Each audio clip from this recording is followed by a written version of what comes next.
The sky over Arizona was the color of old blood. It was the year 1872, and the land itself seemed weary of the war. Out here on the border, the fighting between the Apache and the settlers had no clean edges. It was a raw, festering wound that refused to close. The high desert air, thin and sharp as a new knife, carried the smell of alkali dust, horse sweat, and something older, something like fear. Wind was the only constant. It sculpted the red rock into gargoyles and moaned through the skeletal ribs of saguaro cacti. It stirred the dust devils that danced across the sun-baked flats. And it carried the high, circling patience of the vultures. They were always there, black specks wheeling against the brassy sun, waiting for the next wagon train, the next cavalry patrol, or the next failed dream. Just yesterday, they had feasted on the remains of a freight wagon. Its cargo of flour and whiskey spilled across the rocks, its team long gone, its driver marked only by the dark stain on the ground and a few charred spokes pointing toward the sky. This was the world Clara Monroe had chosen. She had come to Fort Bowie with a trunk full of medical texts from Boston and a belief in saving lives that now seemed dangerously naive. Fort Bowie was not a place for ideals. It was a collection of dusty adobe buildings and rough-hewn timber barracks, crouched behind a low wall, clinging to the side of a canyon. It was an island of blue uniforms in a vast, hostile ocean of red rock. Life here was coarse. It tasted of gritty coffee, stale bread, and cheap whiskey from the sutler's store. The men were hard, their faces leathered by the sun, their humor as bleak as the landscape. They gambled, they fought, they drank, and they died. Clara, with her pale eastern skin that she tried to protect under a wide-brimmed hat, and her quiet, determined hands, was an anomaly. She was the post nurse, a position that earned her a sliver of respect and a mountain of isolation. The other woman on the post was the colonel's wife, who spent her days indoors, nursing headaches and writing letters back east. Clara's domain was the infirmary. It was a long, low building that smelled of carbolic acid, lye soap, and the sweet, sick odor of gangrene. She worked under Dr. Elias Thorne, a man who had seen too much war and found his only solace in a laudanum bottle. Most days, she was the one setting the bones, stitching the flesh, and whispering comfort to men delirious with fever. She had come here to heal, to do good in a place that desperately needed it. She had not understood, until she arrived, that doing good had very specific, military-defined boundaries. The boundary was the Apache. To the soldiers, he was a ghost, a redskin, a savage. He was the shadow that watched from the ridgeline, the sudden arrow in the dark, the reason for the extra cartridge in the revolver. But Tala Redhawk was not a ghost. He was a man. He lived and breathed the air of the Dragoon Mountains, a fortress of granite and shadow that the cavalry had failed to penetrate. He was a warrior, but he was also the survivor of a massacre that had stolen his family and burned his past to the ground. The scars on his body, hidden beneath his buckskin shirt, were a map of that history, a map of loss, of white man's prisons, and of a rage that burned as cold and steady as a star in the winter sky. He watched the fort, he watched the patrols. He lived off the land, moving with a silence that the white man mistook for magic. He was alone, an outcast by choice from the scattered bands of his own people, for he carried a grief too heavy to share. He was hunting, not just for food, but for something he could not name, a purpose, or perhaps just an ending.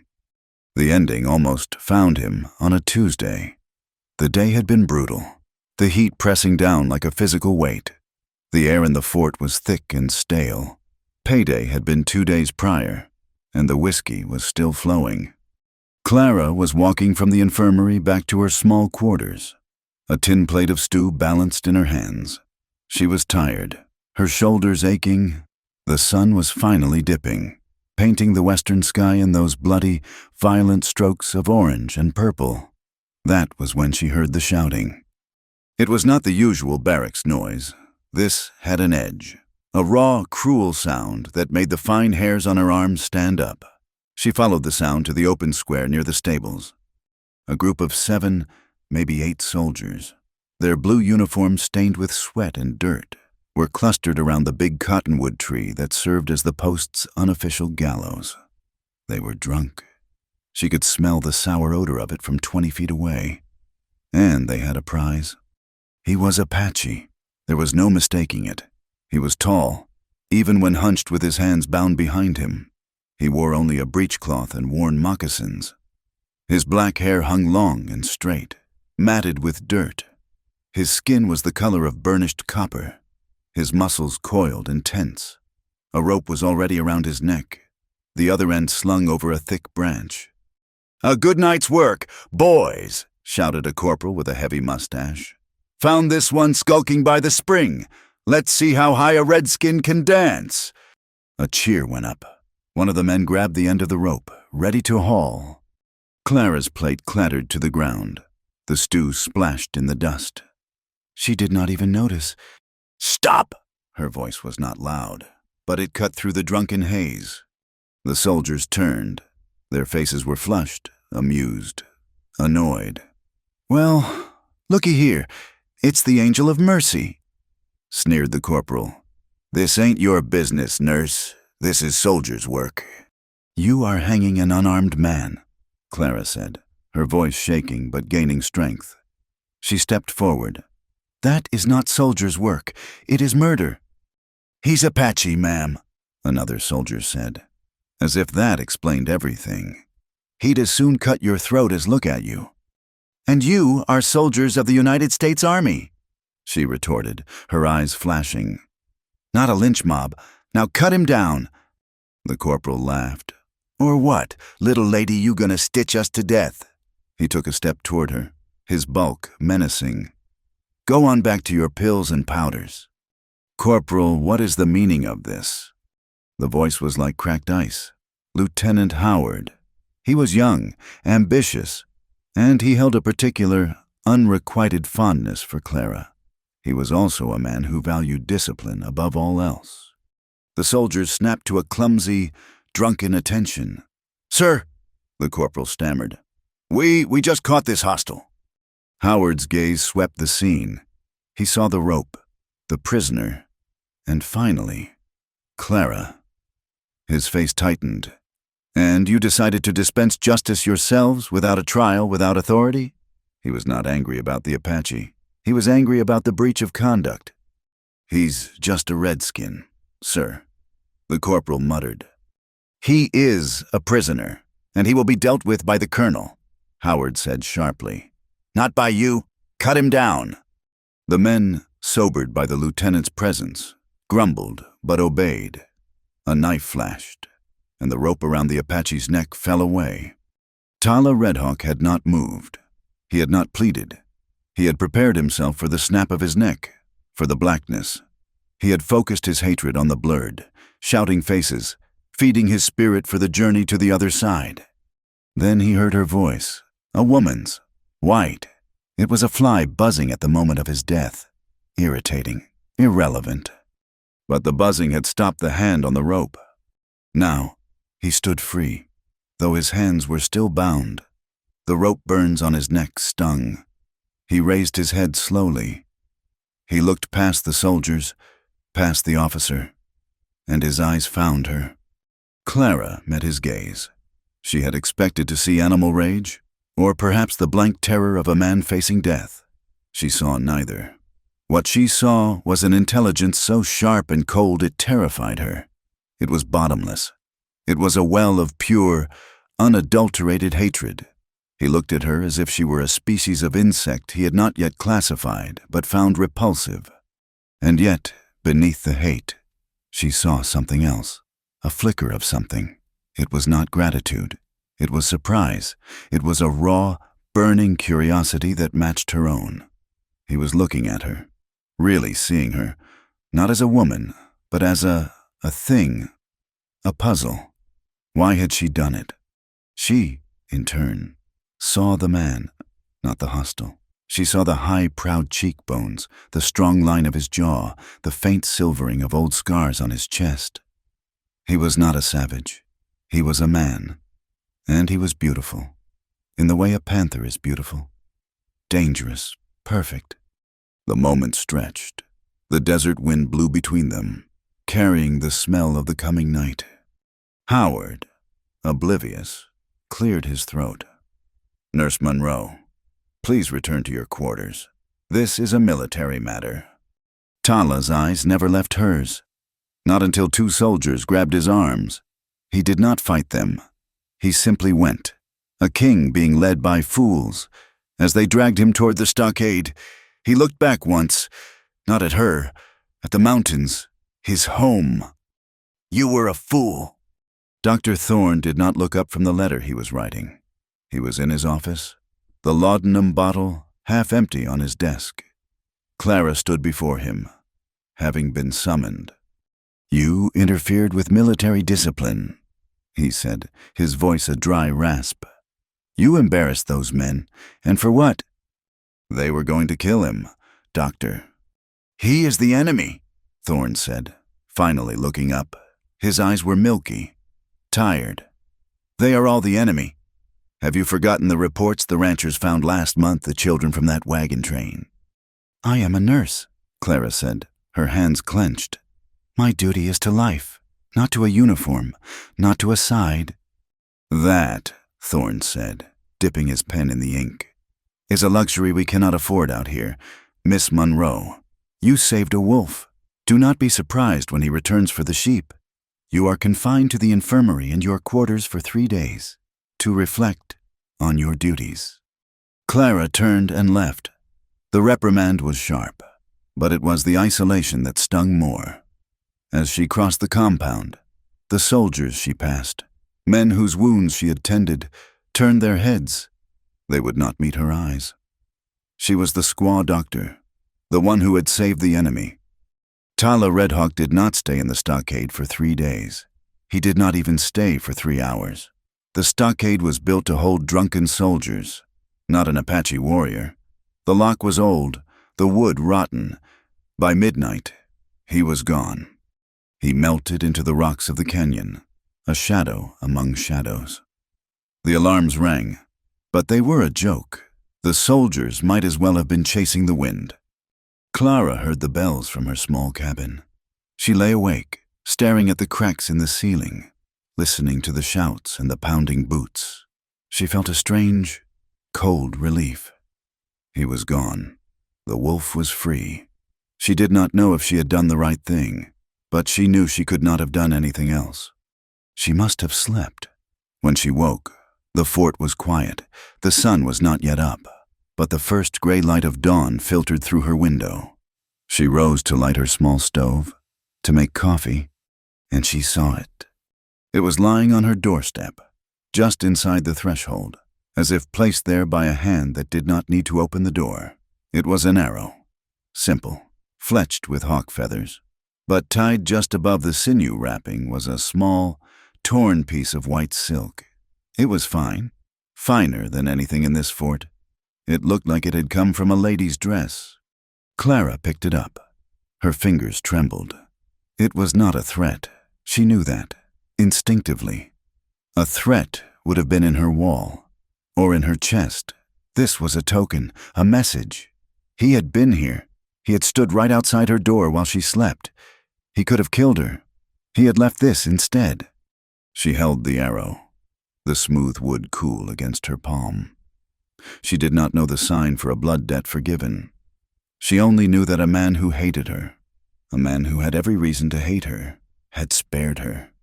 She looked out the window, toward the towering, silent peaks of the Dragoon Mountains. The first ray of sun hit the highest peak, setting it on fire, down in the compound. The bugler sounded reveille. A new day was beginning. But for Clara Monroe and for Tala Redhawk, the world had shifted. The war now had a face, and the space between two souls, two enemies, had been crossed by a single, silent gesture. The arrow changed nothing, and it changed everything. Clara hid the small, silk-bound token in the bottom of her medical text trunk, beneath her heaviest books. It felt like a hot coal in her hand, a secret that could burn the fort to the ground. In the days that followed, the chill she had felt from the soldiers became a solid wall of ice. They had given her a name. She heard it whispered when she crossed the parade ground, a soldier muttering it to another, his hand covering his mouth. "Squaw doctor." The name followed her to the mess hall, where the men at her usual table would suddenly find reason to leave, taking their tin plates with them. It followed her to the infirmary, where even the patients seemed to wary of her. One private, his leg shattered by a fall, had flinched when she came to change his dressing. "Don't need no Apache magic, ma'am," he had muttered, his eyes wide with a mix of fever and superstition. Lieutenant Howard was the exception. He went out of his way to be courteous, to stop and inquire after her health, his voice loud enough for others to hear. It was a misplaced, clumsy chivalry that only made things worse. It painted her as his protectee, which, in the harsh calculus of the fort, made her seem even weaker. Clara met his kindness with a polite, brittle coldness. She did not want his protection. She did not know what she wanted. Dr. Thorne simply ignored her. Save for the necessary orders, he had retreated deeper into his laudanum haze, leaving Clara to manage the dysentery outbreak that had struck the laundry women. She worked from sun-up to sundown, her hands raw from lye soap and carbolic, her mind numb. The isolation was a kind of high, thin ache, like the keening of the wind over the canyon walls. She began to feel more like the Apache than the soldiers. She, too, was an outsider, watched and distrusted. She started to pay more attention to the land beyond the walls. She watched the way the light changed on the Dragoon Mountains, the way the hawks hunted on the thermals. She felt, for the first time, a kinship with the vast, unforgiving emptiness. It was perhaps a week after the hanging, maybe more. The days blurred into one another. A dry heat had settled on the post, and the air was thick with the promise of a storm that never came. Clara was in her cabin, too tired to sleep, too restless to read. It was late. The moon was a pale sliver, offering almost no light. The fort was silent, save for the distant stamp of a horse in the stables and the lonely tread of the sentry on the wall. She was brushing her hair, the 100 strokes her mother had insisted on, when she felt it, a change in the air, a cold draft that had not been there a second before. She froze, her hand and the brush halfway to her head. He was standing by the door. The door was closed. It was barred. Yet he was inside. Clara did not scream.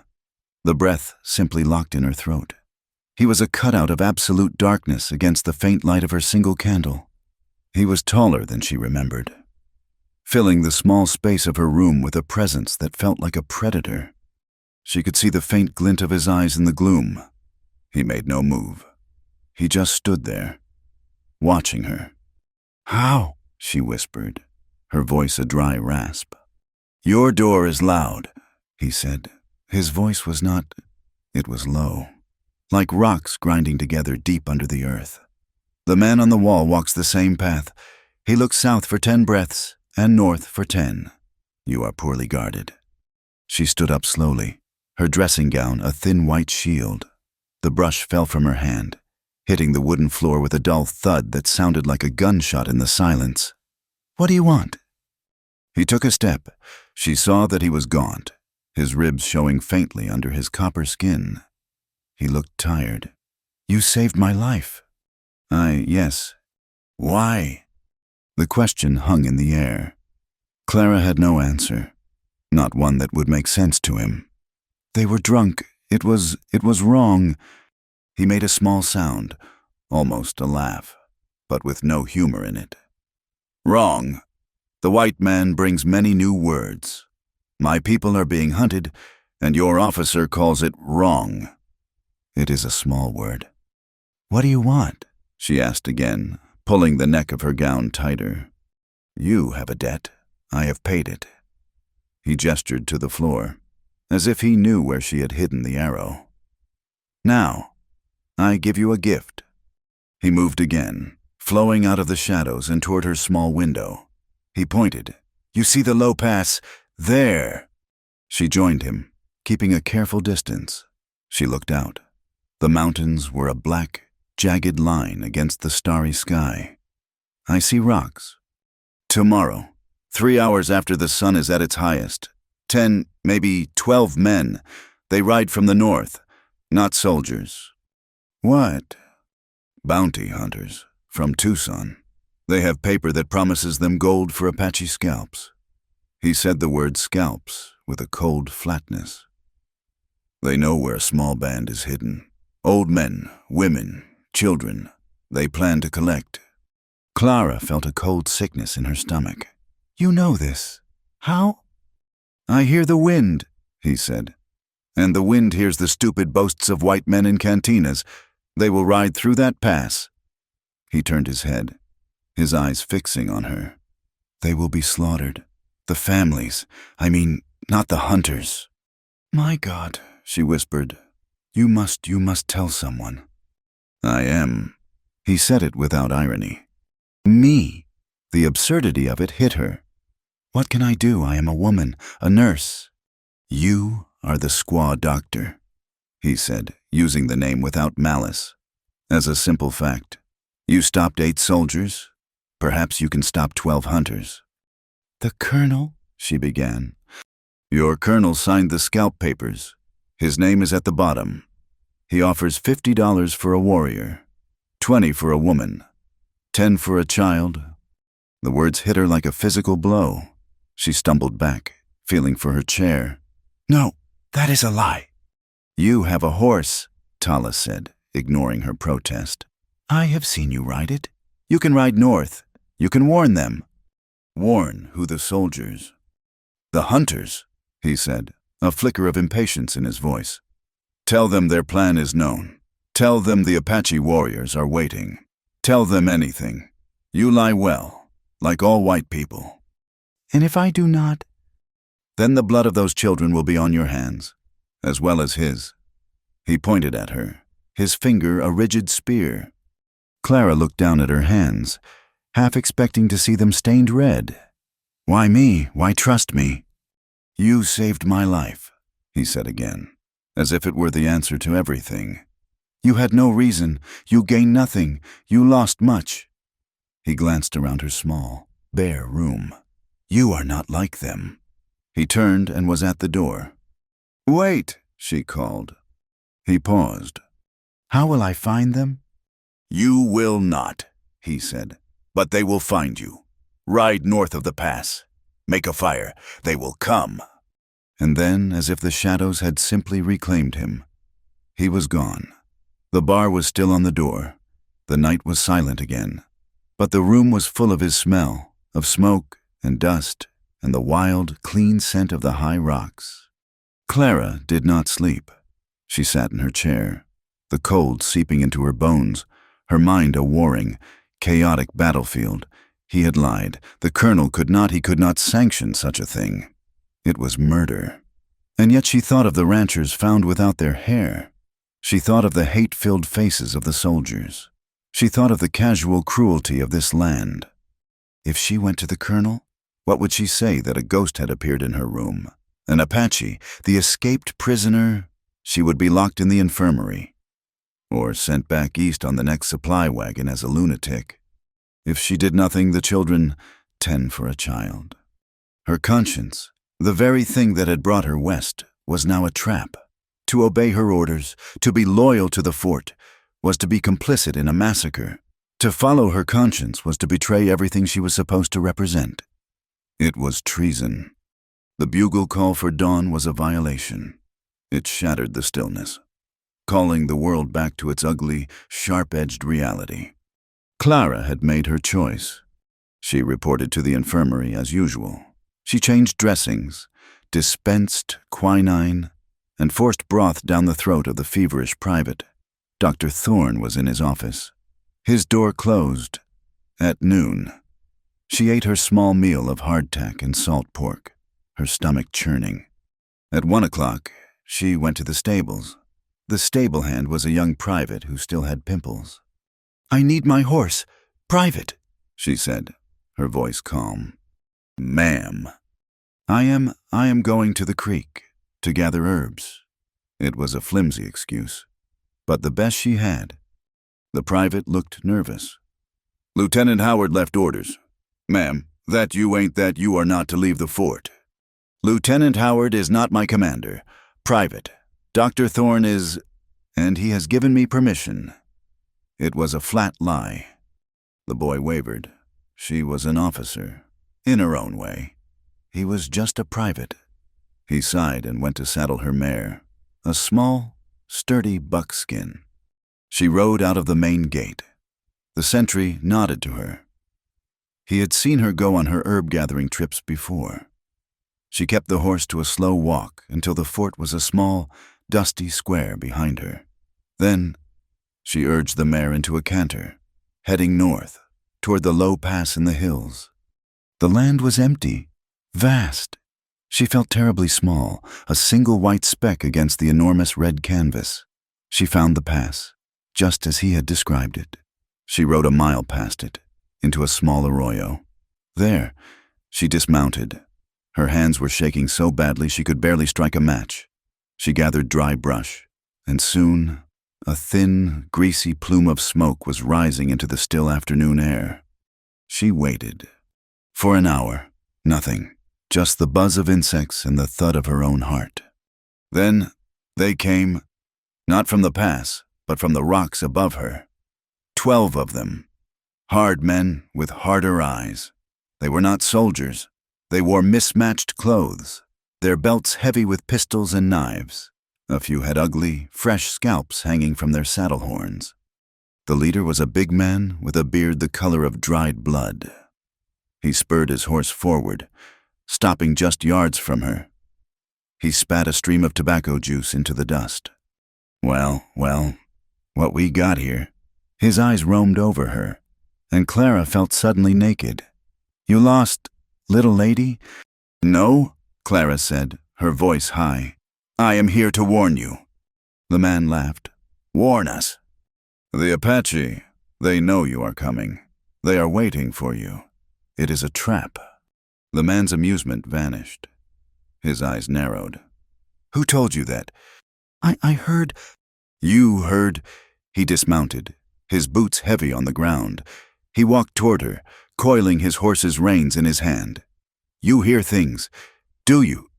You in league with them redskins? Is that it? Are you the squaw doctor from Bowie?" Clara's blood ran cold. He knew her. "We heard about you," the man said, his voice soft and dangerous. "The one who likes the red men so much." He was very close now. She could smell the whiskey on his breath. "Maybe you like us, too." He reached for her.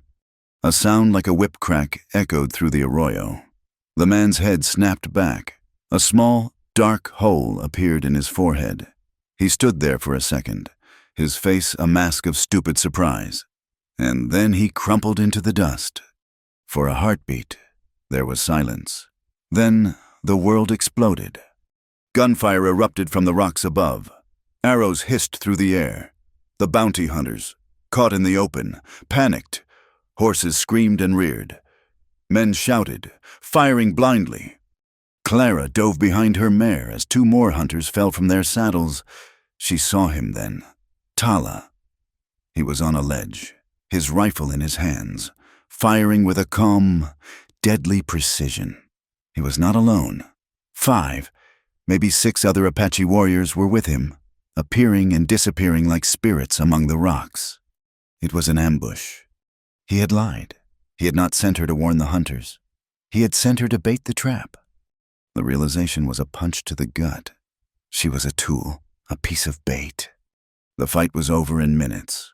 The bounty hunters were not soldiers. They were greedy, and they were cowards.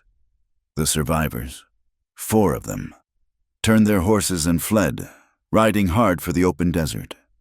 Tala and his men did not pursue. They came down from the rocks, moving with a fluid, terrifying grace. They began to check the bodies, collecting weapons. Clara was shaking, her knees weak. Her mare was pulling at the reins, wild-eyed. Tala walked toward her. His face was a mask. He stopped in front of her. He looked at the dead man at her feet, then at her. You came, he said. You lied to me, she screamed, the hysteria rising. You used me! You made me a part of this killing! You are alive, he said flatly. They are dead. The children are safe. That is the truth. I am going back. She fumbled for her saddle. No. She turned. What do you mean? No, I am leaving. The soldiers from the fort, he said, pointing back the way she had come.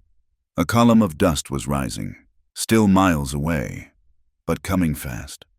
They heard the gunfire. They are coming. Good, Clara cried. They are my people. Are they? Tala's voice was laced with contempt. Will you tell them you rode out to meet the squaw doctor, that you were the bait for an Apache ambush, or will you tell them you were taken a prisoner? Clara stared at him, the horror of her situation crashing down. He was right. Howard, the soldiers, they would see her here, with him, with the dead bounty hunters. They would never believe her. She would be a traitor. You cannot. They will hang you, Tala said simply. Or him. He nodded at his men. Or me. They do not care. They only care about the color of the skin. Come. He grabbed the reins of her horse. No, I will not, let me go. She hit his chest with her fists, but it was like hitting a rock wall. He did not even flinch. He just looked at her, and his eyes were tired. Woman, he said, you have 10 seconds to get on that horse and ride with me, or I will leave you here for your soldiers. And they, he said, his gaze turning to the approaching dust, are not in a merciful mood. She looked at the dust cloud. She looked at the dead men. She looked at this impossible, savage man. She had no choice. She had no choice at all. She put her foot in the stirrup and hauled herself onto the mare. Ride, he commanded, and do not fall behind. He leaped onto his own pony, and they were off, riding hard into the labyrinth of red rock, leaving the soldiers, the fort, and her entire life behind. They rode for hours, until the horses were lathered and Clara's legs burned. They did not stop until the sun was gone and the moon was high. They were deep in a canyon, a narrow slit in the earth called Salt Creek. The walls were so high they blocked out the stars. Tala finally called a halt. Clara slid from the saddle, her legs collapsing under her. She lay on the cold sand, gasping. Get up, he said. I cannot. Get up.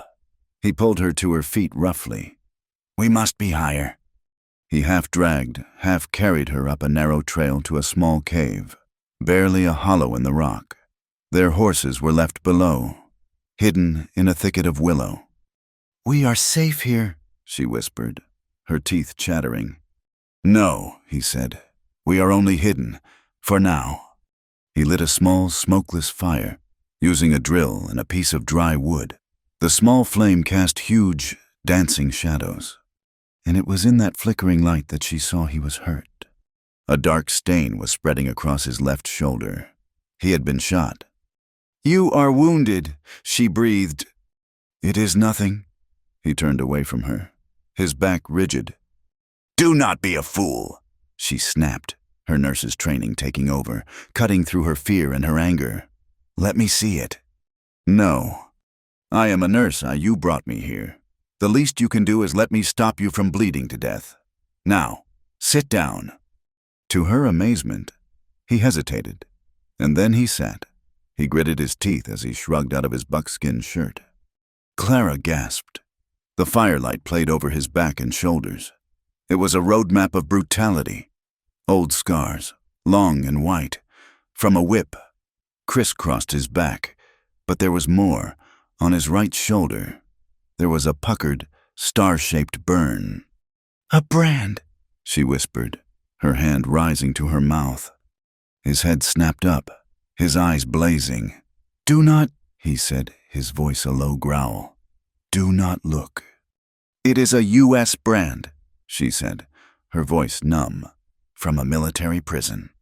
His hatred of her pity was a physical thing. It radiated from him, hotter than the fire. "The bullet," he bit out, "or I will do it myself." Clara took a breath. She pushed down the pity.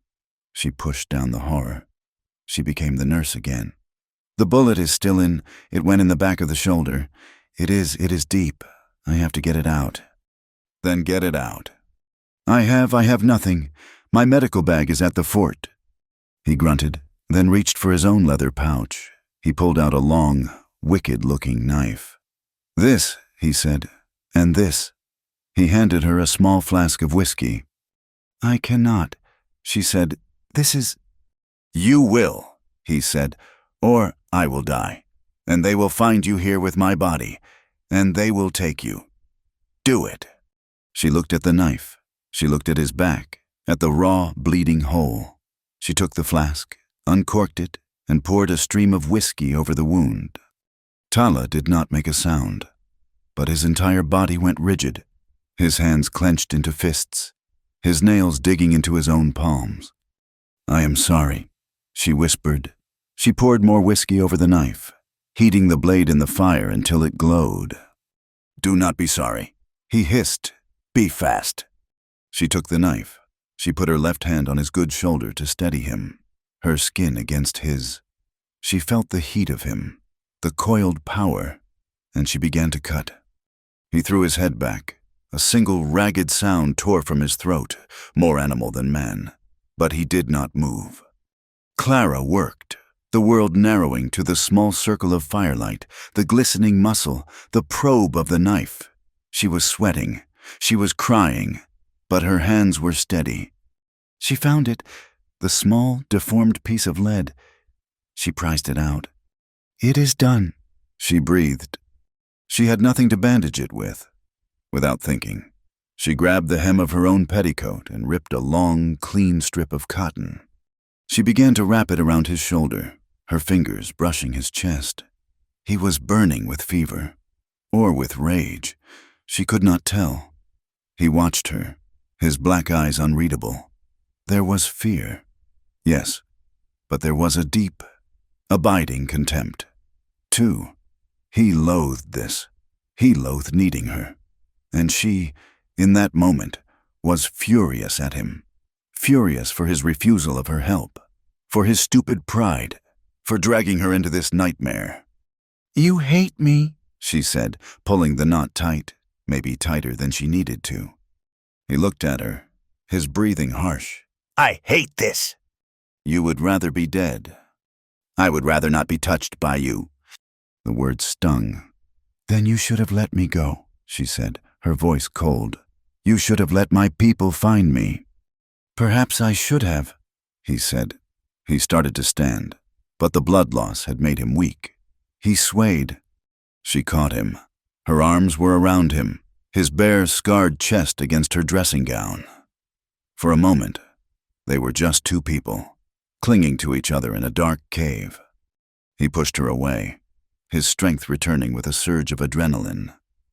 "Do not—" A sharp crack echoed up the canyon, a rifle shot. Tala was on his feet in an instant, his wound forgotten. He grabbed his rifle, his eyes alert, his body tensed. Clara scrambled to the mouth of the cave, peering into the darkness below. "What is it?" she whispered. "They found the horses," he said. His voice was grim. "The chase has begun." The shot echoed, a flat, hard sound that bounced off the canyon walls and multiplied. It was followed by a human scream, cut short, and the terrified whinny of a horse. "Move," Tala said. The word was not a request. He grabbed her arm, his grip like a steel trap, and pulled her from the mouth of the cave. The trail was narrow, a sliver of broken rock. Below, in the moonlight, she could see them. Soldiers, 4 of them. They had found the horses. 2 of her buckskin's legs were broken. A mercy killing. Her mare. They were shooting Tala's pony as it tried to bolt. "They have killed the horses," she whispered, her voice numb. "They think we are with them." He grunted. He was already moving, climbing, pulling her with him. "They will search the canyon floor. Then they will look up. We must be gone." He was climbing with one arm, his other hand pressed to his bleeding shoulder. He moved like a mountain cat, seemingly immune to the pain. Clara scrambled after him, her thin slippers, relics of her cabin, tearing on the sharp rock. Her hands, soft from lotions and soap, were raw and bleeding in minutes. "I cannot, the rocks are sharp," she protested. He did not look back. "Then you will be slow, and they will find you." Anger, hot and clean, cut through her fear. She gritted her teeth, grabbed the rock, and climbed. She followed his dark shape, focusing on the flash of his moccasins, the only thing she could see clearly. They climbed out of the narrow slit of Salt Creek, up onto the high mesa. The land opened up, a vast silver and black world under the moon. They ran. It was not a run. It was a stumbling, painful, breathless trot. He set a pace that was just at the edge of her endurance. He was wounded, but his stamina was inhuman. Clara's lungs felt as if they were full of fire. Her side was a solid knot of pain. But she did not stop. She would not. The image of the soldiers shooting her horse, the casual, brutal efficiency of it, had burned something away inside her. The sun found them on a wide, featureless plain of red sand and scrub. There was nowhere to hide. Behind them, miles back but distinct in the clear air, was a thin column of dust. "They are on horseback," she panted, her throat coated with dust. "They will catch us before noon." "No," he said. He had not spoken for hours. His voice was a rasp. He was paler, his wound seeping through the white cotton of her petticoat, which was now a filthy, dark rag. He pointed to a line of broken hills, miles to the west. "There, we go there. We will never make it." "Then we will die here. Do you want to die here?" She had no answer. She just followed him. The hawks were their only companions. They circled high above, dark specks on the thermal currents, watching their slow, painful progress. Clara felt a strange kinship with the rabbits she sometimes saw, frozen in terror, just before the shadow of the hawk fell on them. Tala stopped. He knelt, his head bowed. She thought he was collapsing. "What is it?" "Water," he whispered. He put his hand to the dry, cracked earth. "Wait." He walked in a slow circle, his head down. Then he stopped, knelt again, and began to dig with his bare hands, his good hand and his wounded one. He dug like a dog, with a desperate, focused energy.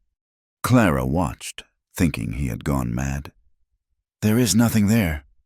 He grunted, his breath coming in sobs. He was weak. "Help me." She knelt beside him, scraping at the hard-packed, sun-baked clay. Her fingernails broke. She did not care. She dug until her fingers were raw. The hole was perhaps a foot deep when she felt it. Mud. A thick, gray, foul-smelling mud. Tala shoved her aside.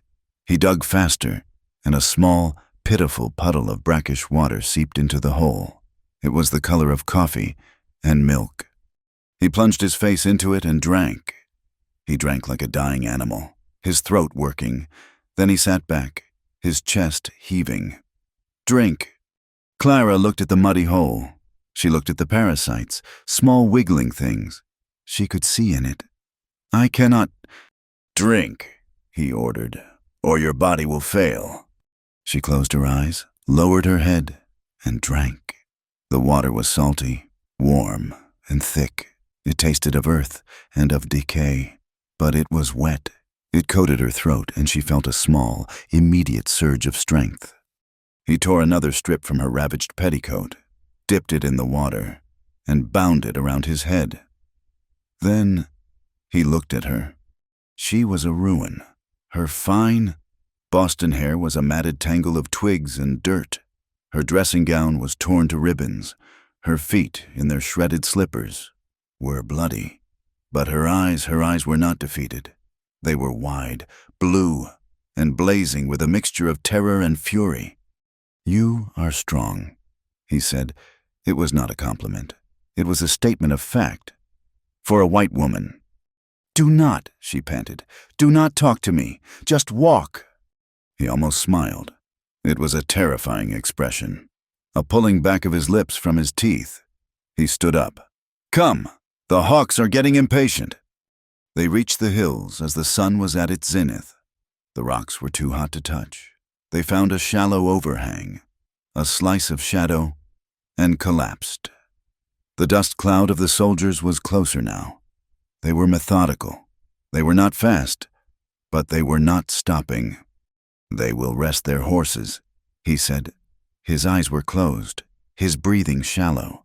The fever from his wound was on him. "For an hour, maybe 2, we must do the same."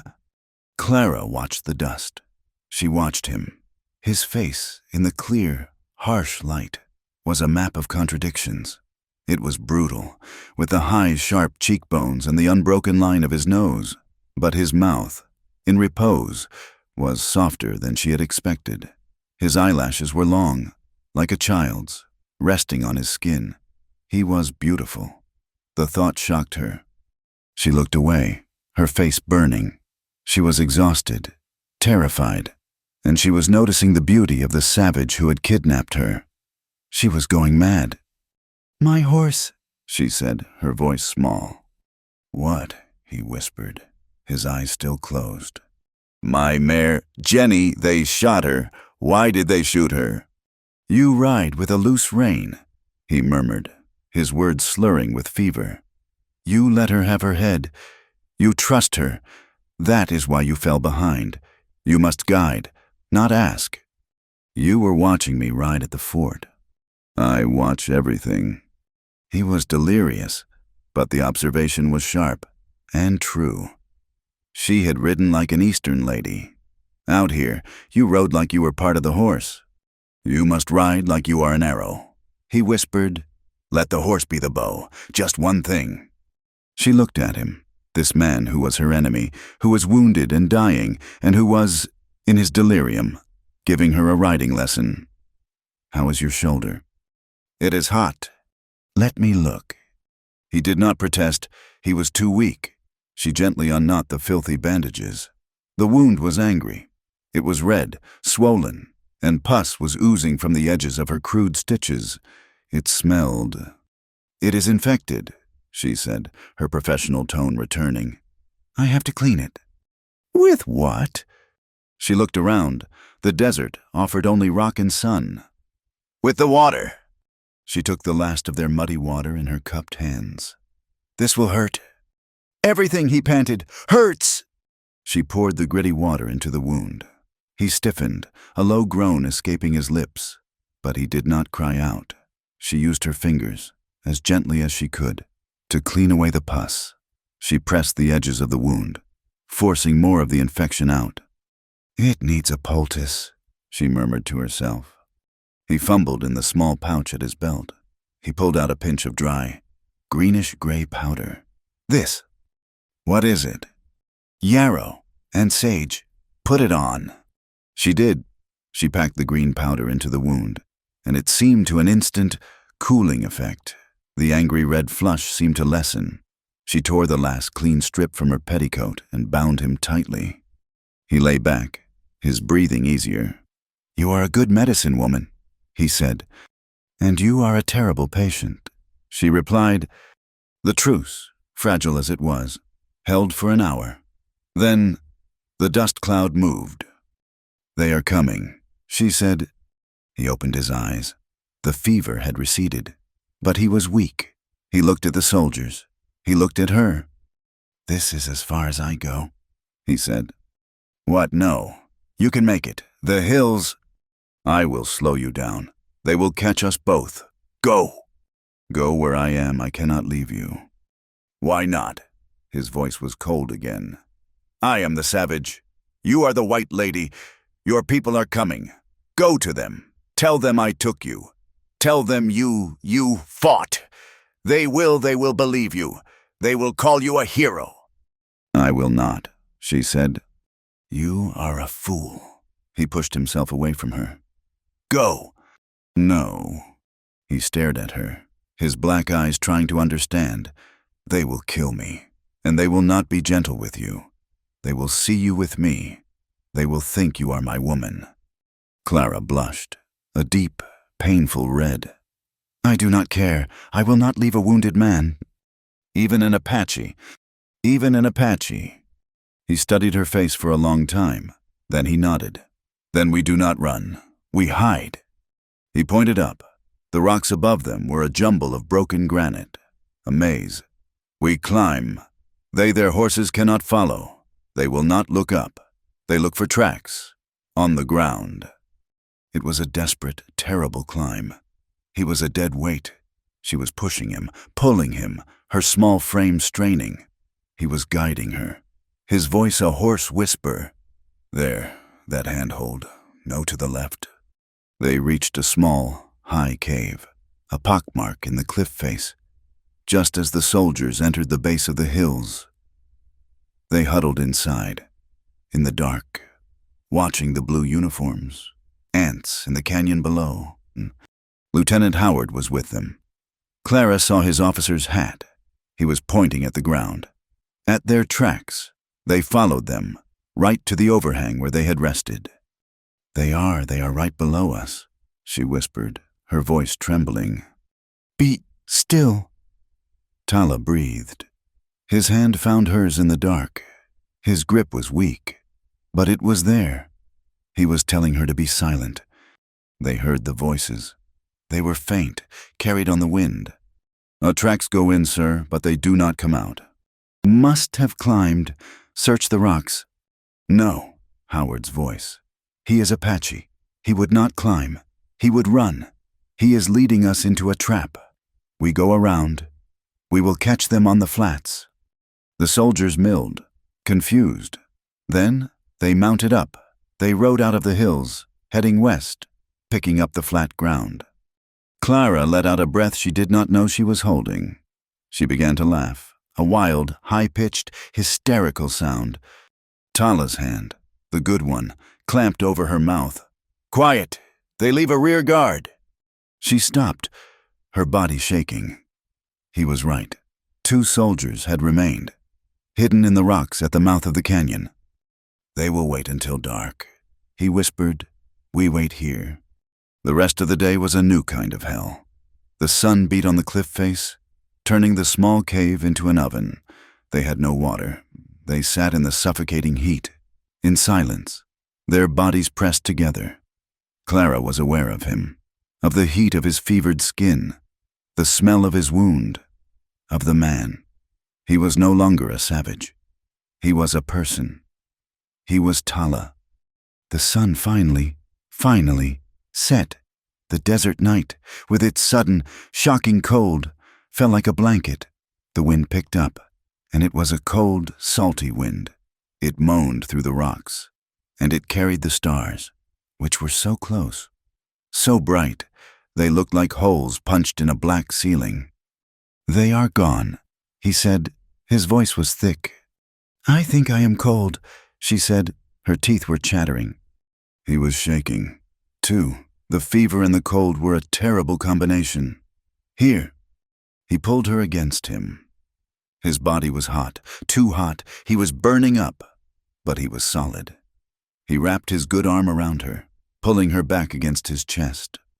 "I should not," she whispered.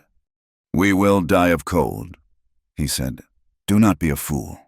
She relaxed into him. It was a strange, forbidden comfort. She was lying in the arms of a wanted murderer, an enemy of her people, and she had never felt safer. They sat like that for a long time.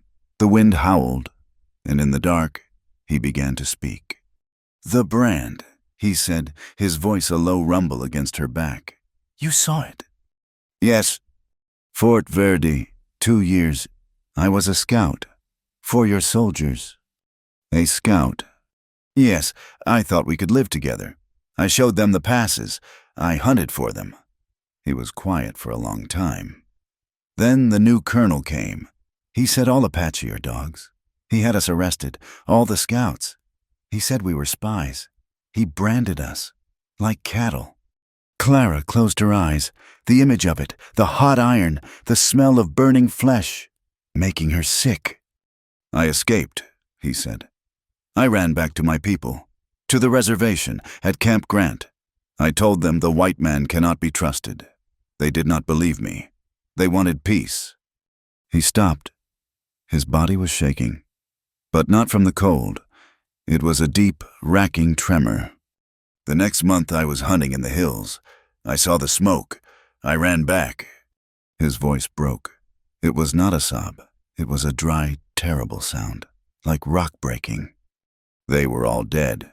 The soldiers, the men from Tucson. They came at dawn. My people were sleeping. They killed everyone. The women, the children. They used clubs. He was back there. She could feel it. He was not in the cave with her. He was in the smoke and the blood. I found my mother, my father. They were in the river. I looked for my sister. Your sister, Clara whispered. Little bird. She was 14 years old. She was not there. She was not dead. They took her. They sold her. A slave in Mexico. I have been looking for her ever since. Clara felt the tears on her own face, but they were not for herself. They were for him, for this impossible weight of grief. Tala, she whispered. I am so sorry. Sorry, he spat. The word was full of venom. Your people are always sorry. It is a useless word. Clara's heart was pounding. A cold, terrible dread was creeping up her spine. Tala, when was this? 203 moons ago. At Camp Grant. Yes, he stiffened. How did you know? She pulled away from him. She had to. She sat facing him in the dark. Tala, she said, her voice shaking so hard she could barely speak. That unit, the soldiers from Fort Bowie, they were there. They were part of it. I know. No, she said. You do not understand. I was the nurse for that unit. I came with them. I was there. After, I tended to them. I cleaned their wounds. The wounds they got from killing your people. The silence in the cave was absolute. It was colder than the wind. It was heavier than the rock. Tala stood up. He was not weak. He was not feverish. He was a pillar of pure, unadulterated rage. He was the angel of death. You, he whispered. I did not know. She sobbed. I swear to God, I did not know what they had done. They said it was a battle. They said the Apache had attacked them. You breathe the same air, he said. His voice was a dead, flat thing. You touched them. You healed them. You are one of them. He stepped out of the cave, onto the ledge. He stood in the moonlight, his body a taut bowstring of hatred. Tala, please, she begged, crawling after him. Get back, he snarled. Please, I should kill you, he said. He was looking at her, but his eyes were black, empty pits. I should throw you from this cliff. It would be a kindness. Then do it, she cried. Do it, but do not look at me like that. He turned away from her. He looked out at the desert. I will not kill you. I will not touch you. You are poison. I am leaving. Stay here. Your people will find you, or the wolves will. He began to climb down the cliff face. No, Tala, do not leave me, she screamed. Do not. He did not look back. He disappeared into the darkness. Clara collapsed on the ledge, her sobs echoing in the empty canyon. She was alone, truly alone. She did not know how long she wept. It might have been minutes, or an hour. The cold seeped into her bones. She was going to die here. And then she heard it. A high, thin sound, a yip, and then another. It was answered, closer this time. A pack, coyotes, or wolves. They were below her. In the canyon, they had smelled her. Or him. A new terror, a primal terror, gripped her. She scrambled back into the cave, pressing herself against the rock. The howling was closer now. She was going to be eaten alive. A rock clattered. She looked A shape. It was Tala. He was climbing back up. He hauled himself onto the ledge, his face a mask of stone. He did not look at her. He walked past her, into the back of the cave, and sat down. "Why?" she whispered. He did not answer for a long time. The howling outside grew more frantic. "The Apache," he said, his voice quiet. "Do not leave even a dog to the wolves." He had come back. He had come back for her. She looked at him, this savage, this man who hated her, who had every right to hate her, and she saw, for the first time, not the warrior, not the victim. She saw the man who had chosen to return. The first fragile thread it had been spun. She sat in the other corner of the cave. She was cold. He was cold, but they were alive. They waited for the dawn. When it came, it was gray and unforgiving. They were both exhausted. They had to move. Tala, he was stiff. His wound was worse, but he stood. "We must go high," he said. "See where they are." They climbed to the top of the mesa. It took them an hour. The world was spread out below them. And they saw them. Not far, perhaps 5 miles away, in a shallow basin.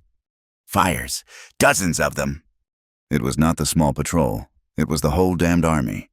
"They are not hunting us," Clara said. "They are looking for all of your people. It is a war party." Tala stood beside her. He watched the smoke. "Yes." She looked at him. His face was grim. "Tala, where do we go?" He looked at the campfires. He looked back the way they had come, toward the distant memory of Fort Bowie. "There is no back," he said, "and we cannot go forward." They were trapped.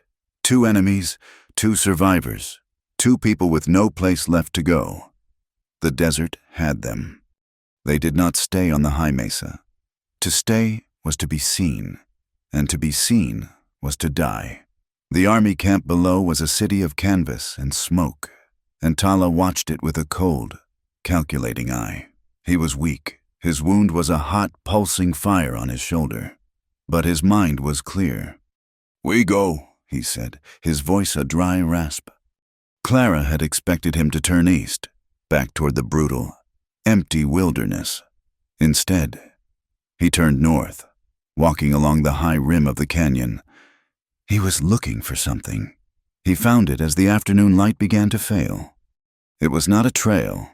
It was a flaw in the rock, a narrow chimney that disappeared into shadow.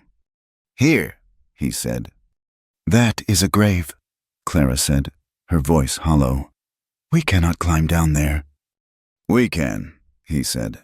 "Or we can wait for the soldiers." He went first. He slid into the darkness, his body braced against the 2 walls. His feet finding hold she could not see. She followed. She had to. The descent was a new kind of terror. It was dark, and the rock tore at her ruined clothes, her raw hands. Twice, she slipped. Twice, his good hand, reaching up from the darkness below, grabbed her wrist, his grip so strong it felt like it would snap her bones. He did not speak. He just held her, steadying her, until her foot found purchase. They reached the bottom in full darkness.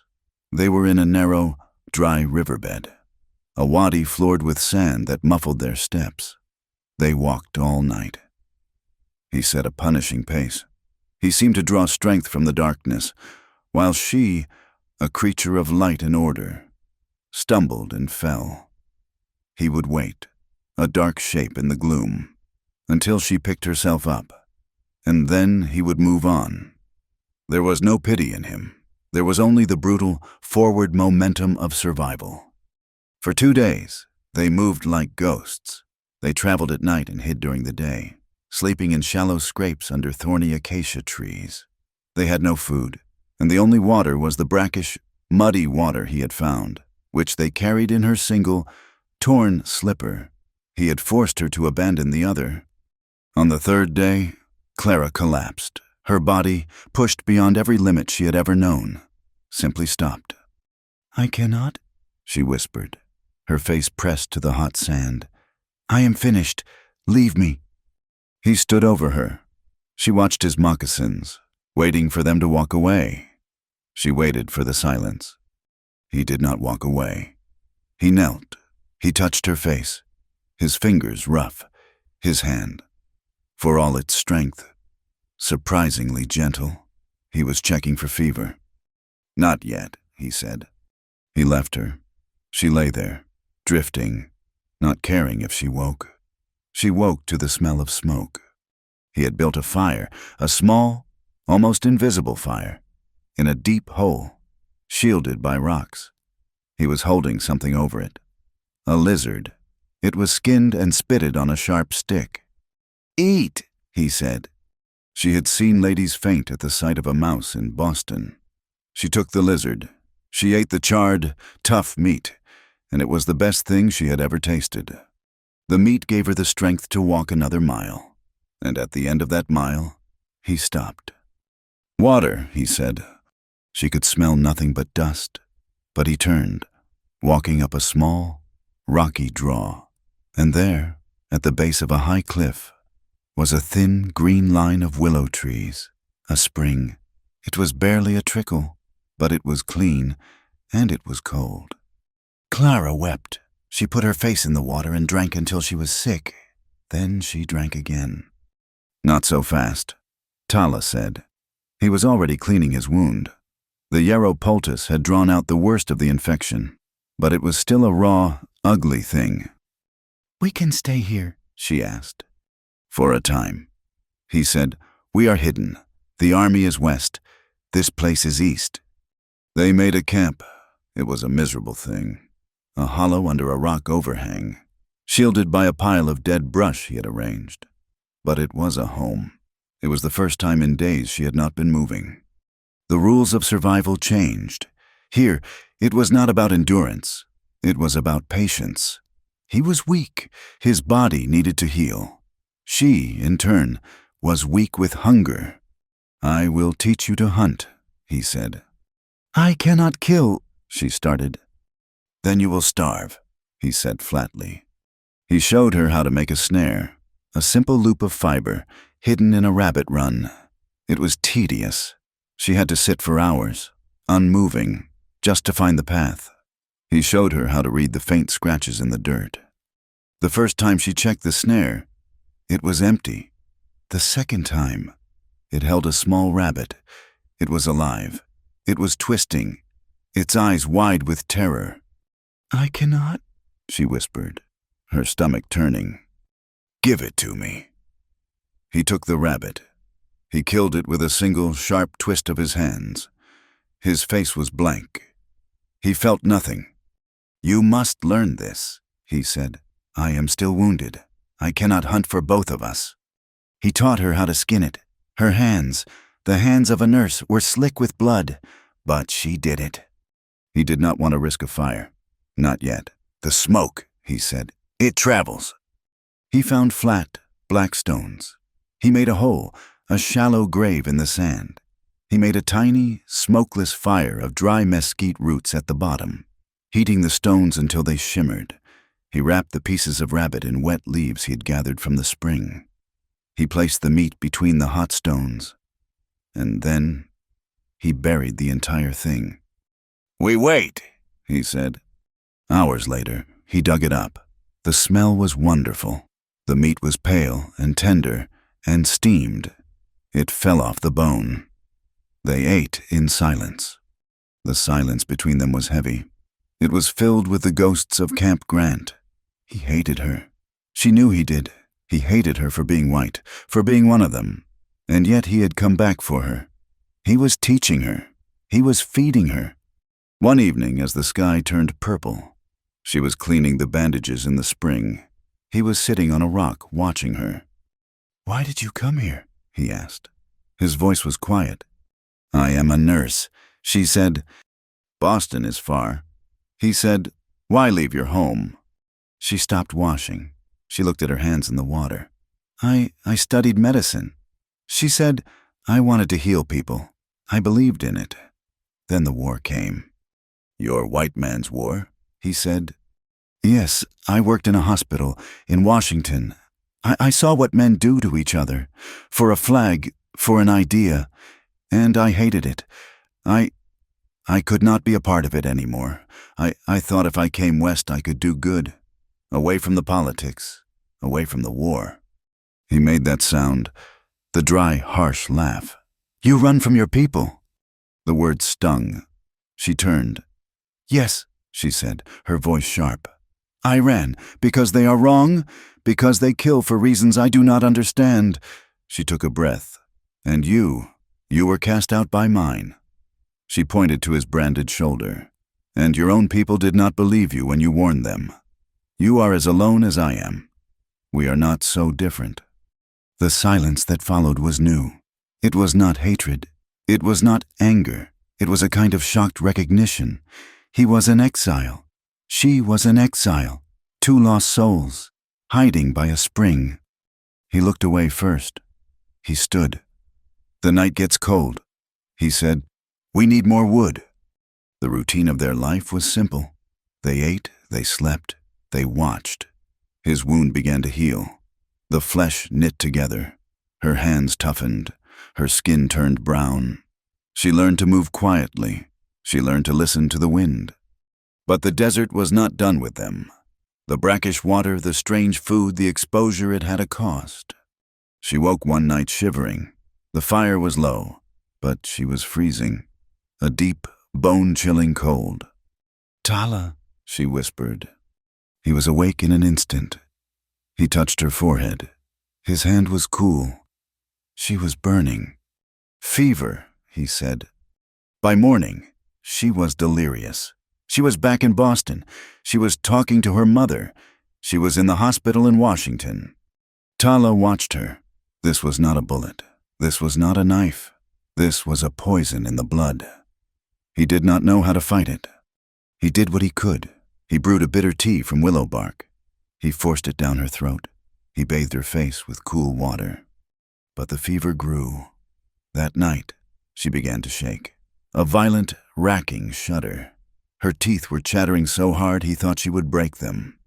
So cold, she moaned. I am so cold. He built up the fire. He piled the last of their wood on it. He wrapped her in his own dry blanket, but she was still shaking. He knew what he had to do. He had seen it done for children. He sat behind her. He pulled her back against his chest. He wrapped his arms around her. No, she murmured, half conscious. No, do not touch. Be still, woman, he growled. You will die of the cold. He held her. He was stiff. This was wrong. This was a violation. He was touching her. This white woman. This woman who was one of them. The poison. But she was so small, so frail, and she was dying. He held her tighter. He poured his own body heat into her. The fire cast dancing shadows on the cave wall. She stopped shaking. She relaxed against him. She sighed. She turned in his arms, her face pressing into his shoulder. He froze. His body was a rigid wall of stone. She was mumbling, delirious. She looked up. Her eyes were open, but she was not seeing him. The firelight was on his face. So warm, she whispered. She lifted her hand. It was shaking, but not from cold, from fever. She touched his face. Her fingers, chapped and raw, traced the line of his jaw. He stopped breathing. Her fingers moved. Her thumb brushed his lips. It was a touch as light as a moth's wing. Tala shuddered, a violent, full-body tremor. He recoiled as if he had been struck. He pushed her away so fast she almost fell into the fire. He scrambled to the other side of the overhang. He was on his feet. He was breathing like a winded horse.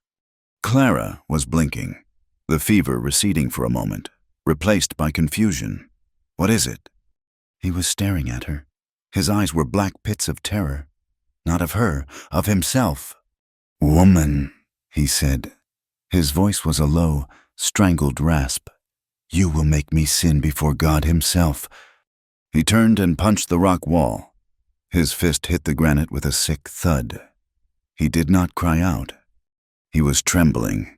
He, the man who had faced soldiers and prisons and wolves, was undone by the touch of a sick woman's thumb. He was a wild animal, cornered by a softness he had never known.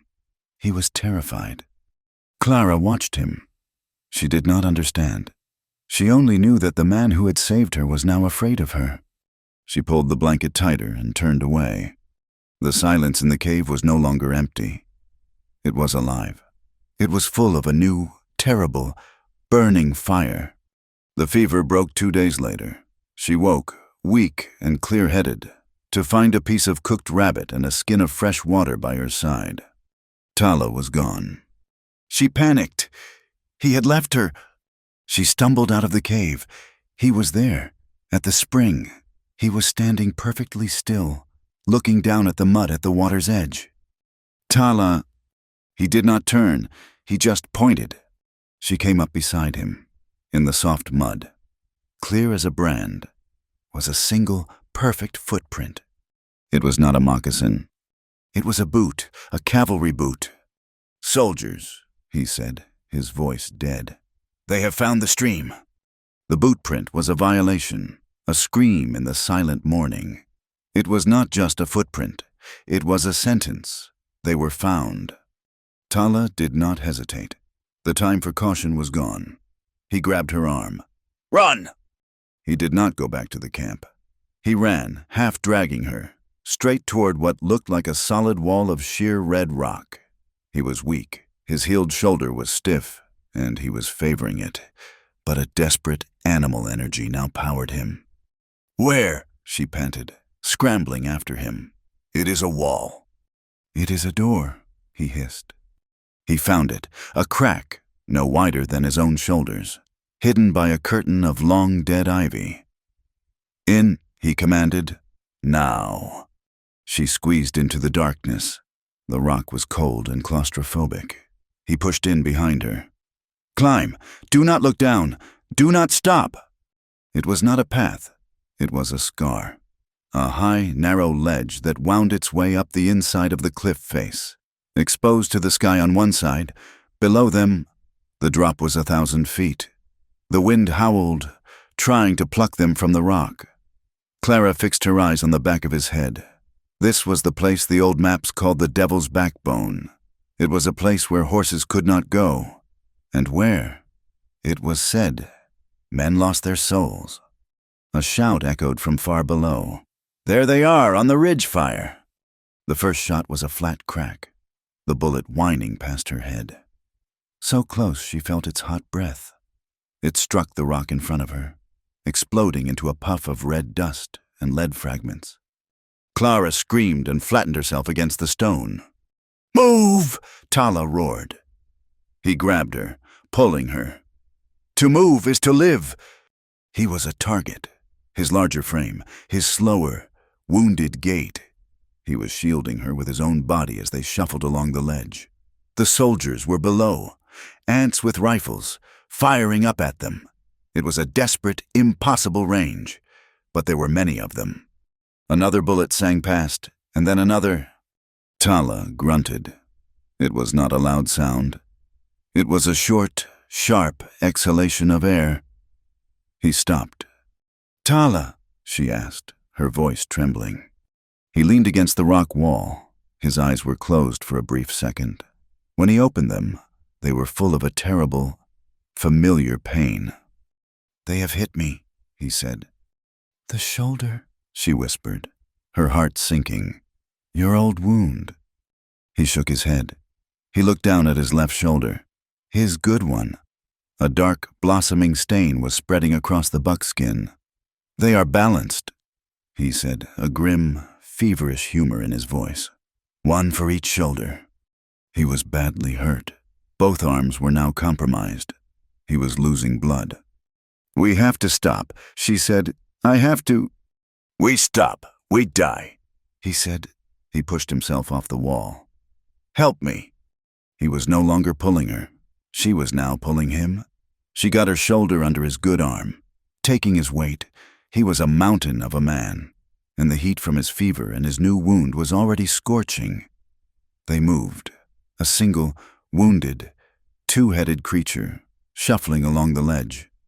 The pass ended.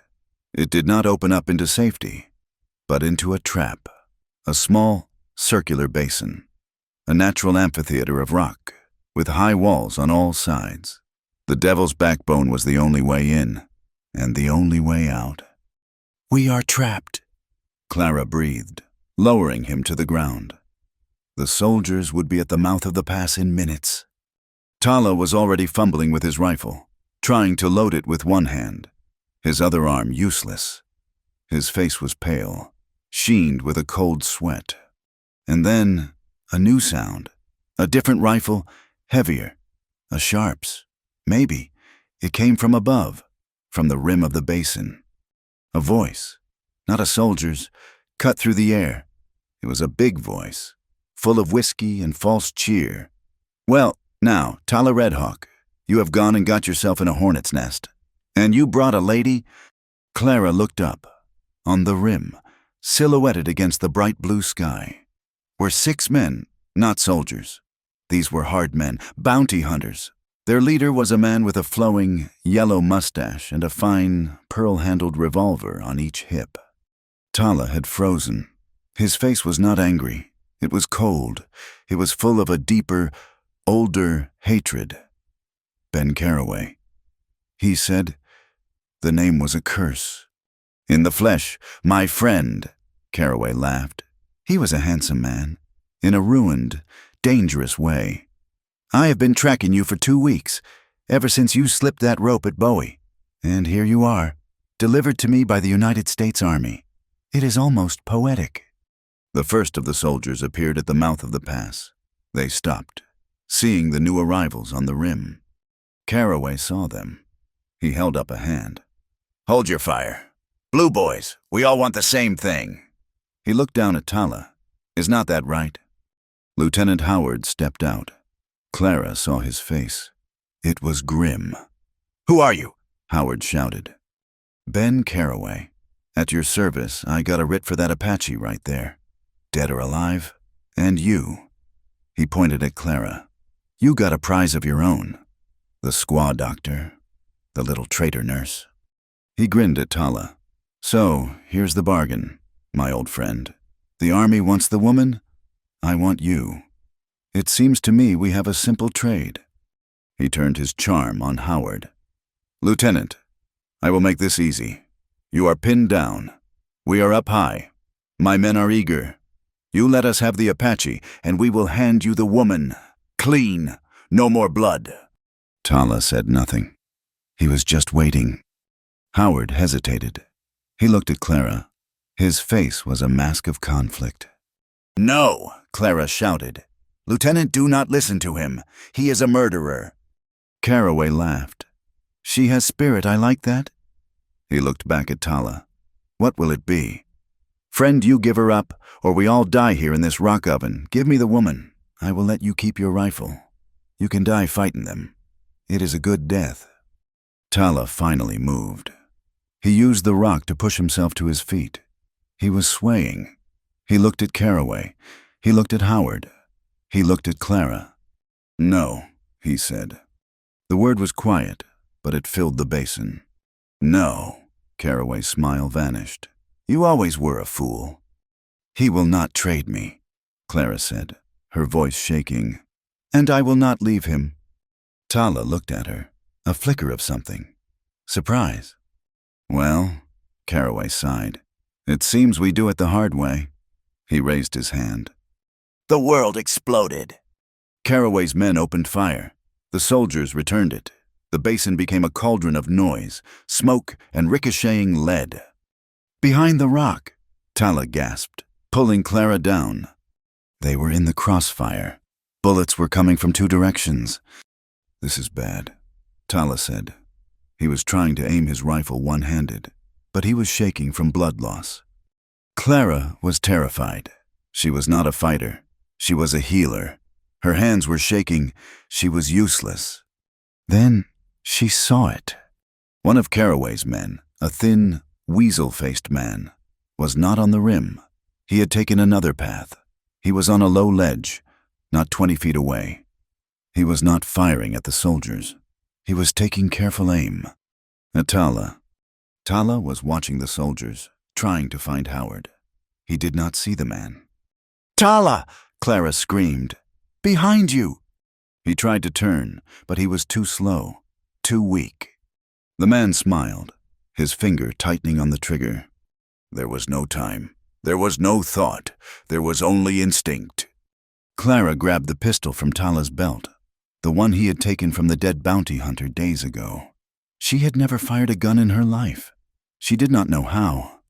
She lifted the heavy, cold metal. She pointed it at the weasel-faced man. She closed her eyes, and she pulled the trigger. The explosion was deafening. It was a physical blow. The pistol kicked up, slamming into her own face, splitting her lip. The noise and the power of it threw her backward. She opened her eyes. She was shaking. The basin was, for a single second, quiet. Everyone had stopped to see. The weasel-faced man was still on the ledge. He was looking at her. His face was full of surprise. He was still standing. She had missed. No, he was not standing. He was just propped there. He had a new third eye in the middle of his forehead. He toppled forward, slow as a falling tree, and crashed onto the rocks below. She had not missed. Clara looked at the pistol in her hand. It was smoking. She looked at the dead man. She looked at Tala. He was staring at her. His black eyes were wide. The hate was gone. The pain was gone. It was replaced by a raw, profound awe. She had killed a man. The shock was a physical wave. Her stomach turned. She was going to be sick. "Clara," Tala whispered. "That," Ben Carraway's voice boomed, "was some fine shooting, little lady, but this is not my day." The tide had turned. Carraway was a businessman. The fight was not worth the cost. "We are out," he yelled.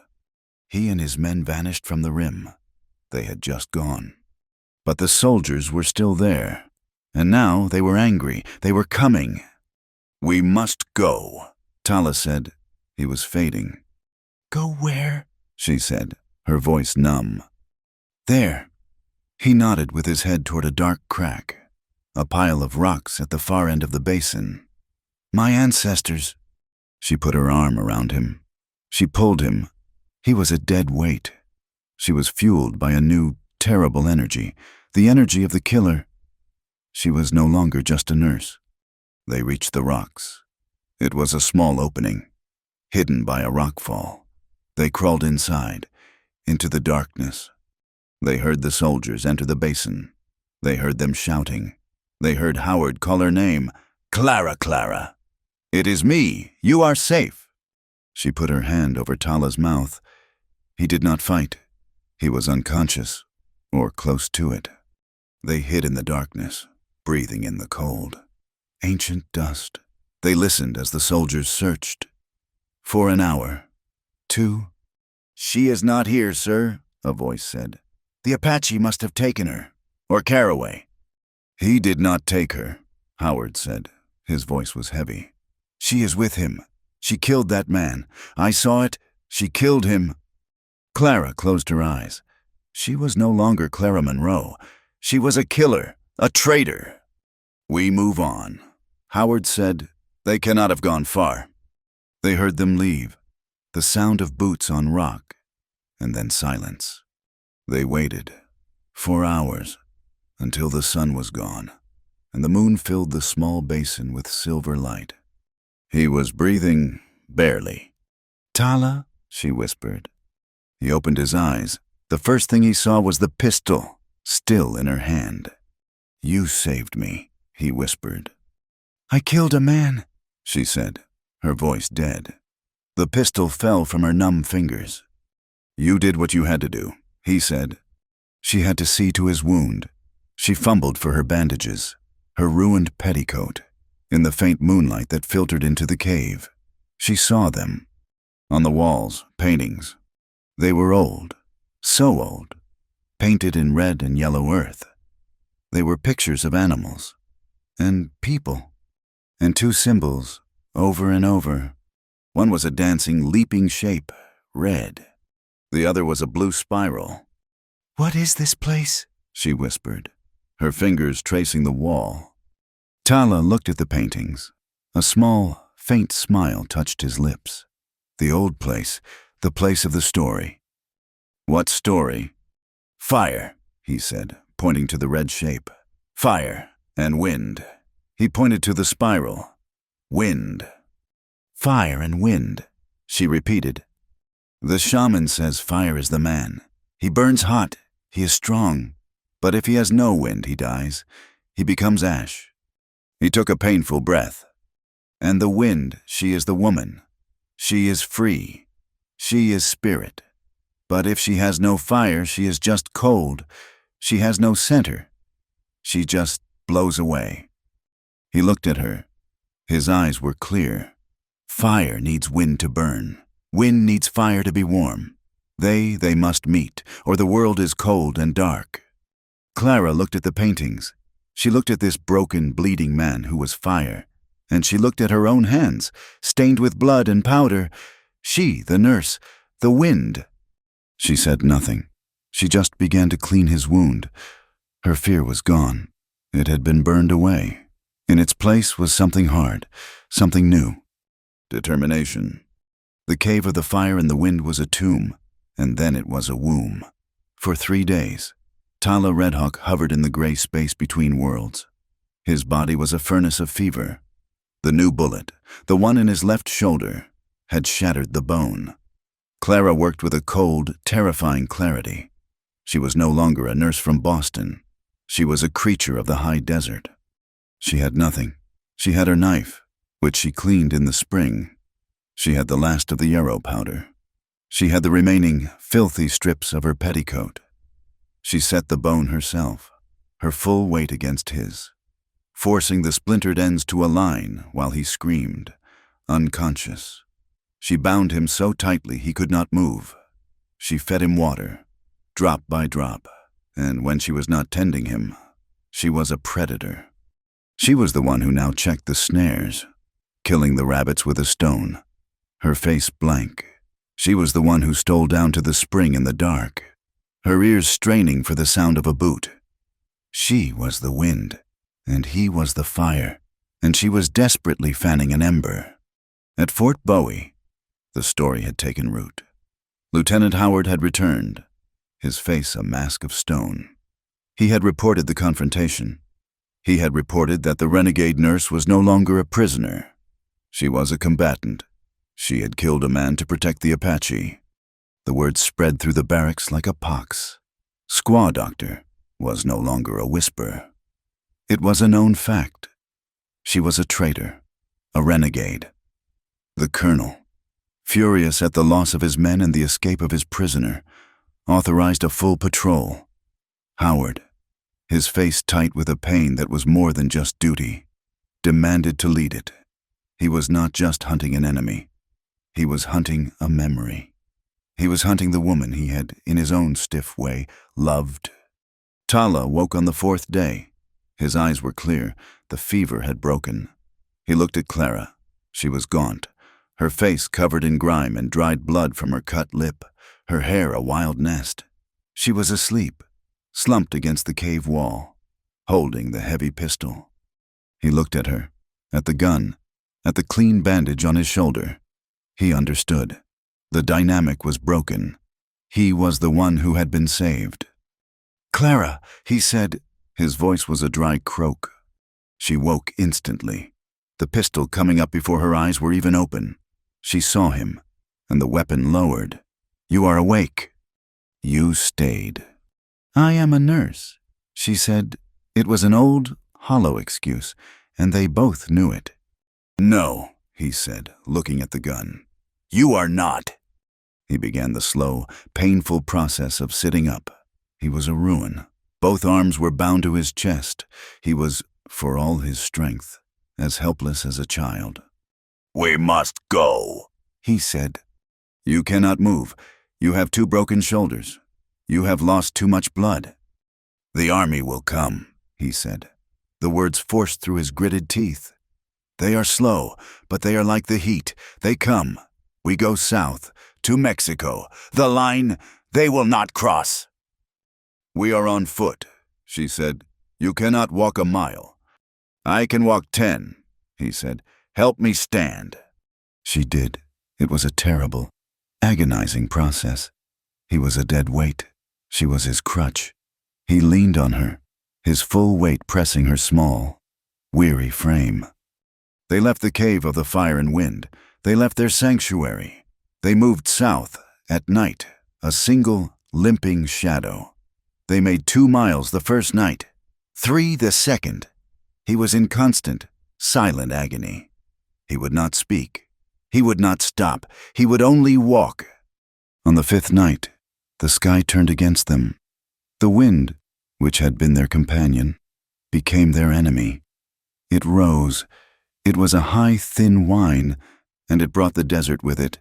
A wall of yellow dust, a mile high, swept across the land. "A sandstorm!"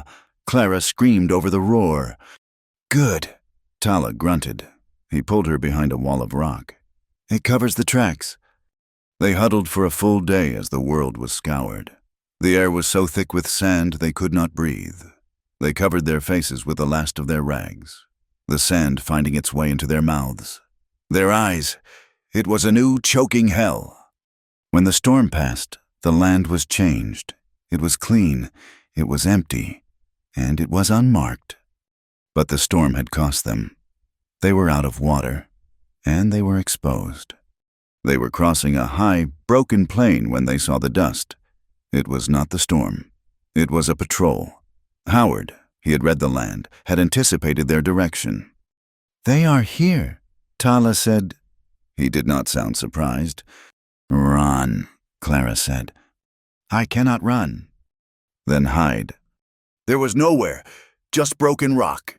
They scrambled into a dry arroyo." It was a trap. There, the shout. A soldier, not far. Gunfire. The bullets were close. "Run, Clara," Tala said. "I will hold them." "No." "Go," he roared. She did not. She grabbed his arm. "This way." They were running, scrambling, not as 2 people, as one. Clara was not a desert creature. She was still from Boston. She was tired. She stumbled. Her foot caught on a loose piece of shale. She cried out, a sharp yelp of pain. Her ankle, it was not a sprain. She felt the bone grate. "I cannot walk," she whispered, the realization a cold stone. "My leg, it is broken." Tala looked at her. He looked at the soldiers, now dismounting at the head of the arroyo. He looked at the open plain beyond them. It was a salt flat, miles of white, cracked earth, a place of no cover, a killing field. "Tala," she begged, "leave me. You can make it. Go." He looked at her. His face was a mask of agony. "The fire," he whispered, "does not leave the wind." He did the impossible. He was a man with 2 shattered shoulders. He was a man who had not eaten in days. He bent. He put his arms around her. He lifted her. She screamed, not from her leg, from his pain. His wounds tore open. Blood ran down his chest, but he held her. He carried her. He began to walk out onto the salt flat. Howard and his men reached the edge. They watched. "Sir," a soldier said, "we have them." Howard raised his hand. He was watching the man carry the woman. He was watching the impossibility of it. "Do not shoot," Howard said, his voice hoarse. "Do not ride on that salt. You will lose the horses." He was lying. He was transfixed. He was watching something he did not understand. Tala walked. Each step was a lifetime. The salt crunched under his moccasins. The sun beat down. The white of the ground reflected it, blinding them. Clara had her arms around his neck. She was crying. "Put me down," she wept. "You are killing yourself." "Be quiet, woman," he panted. His blood was dripping onto the white salt. "You are not heavy. You are just loud." He walked for an hour. 2.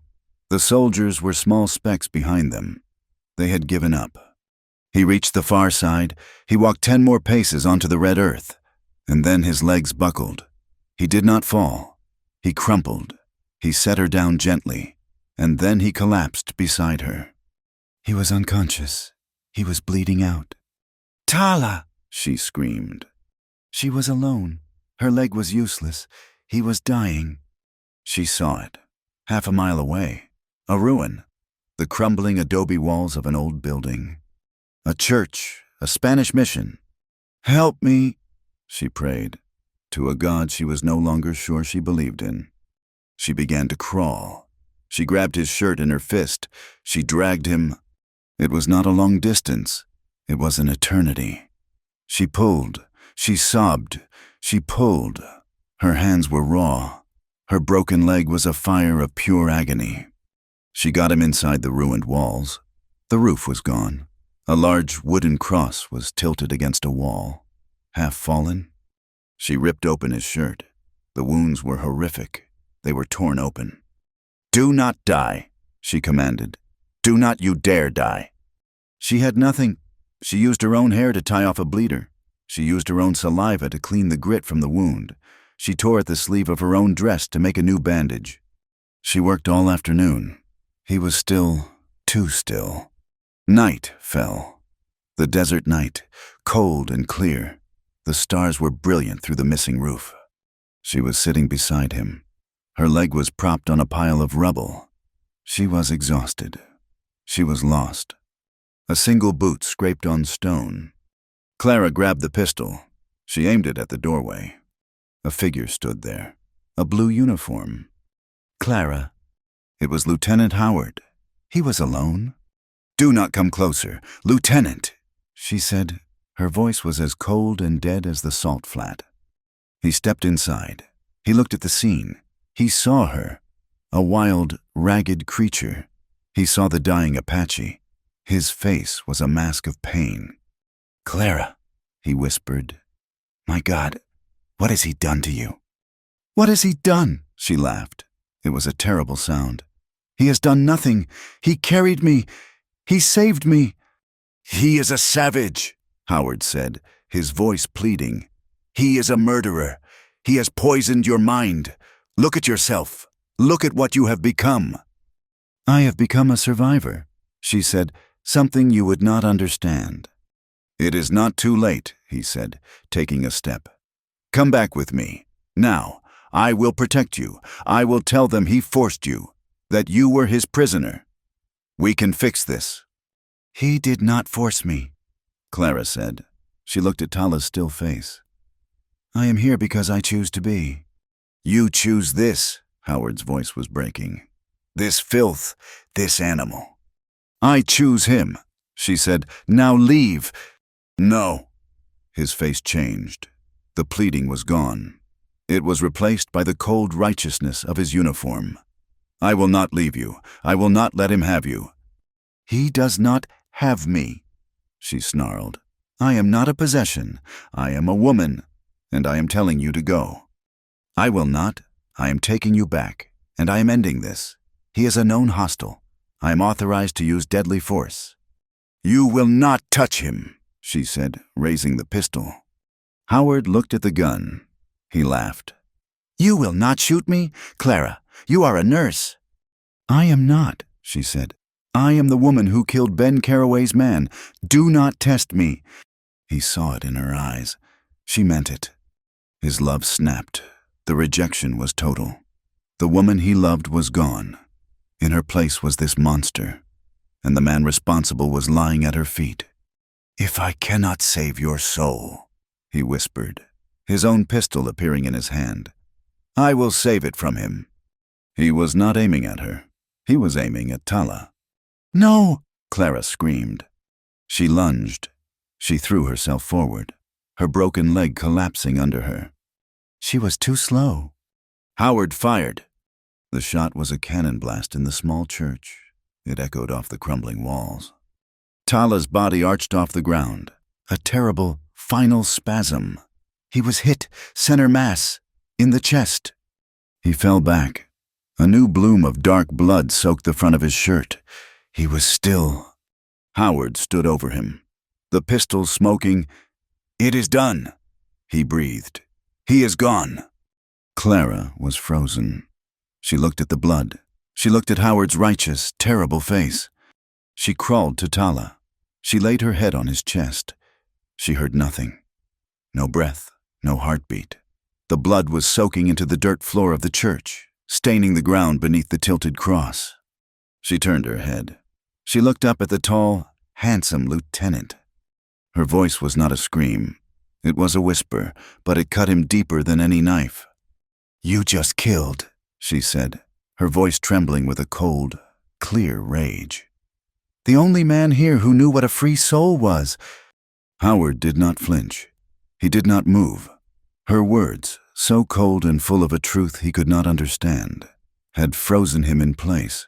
He was a man of regulations, of duty. He had just performed an execution on a hostile target, but the woman he loved had just called him a murderer. He stared at her, his mind a fractured, uncomprehending void. He was still holding the smoking pistol. The silence of the ruin was absolute. There was only the sound of Clara's ragged breathing and the metallic tang of gunpowder in the air. That silence was shattered. It was not a gunshot. It was a sound that did not belong to the white man's world.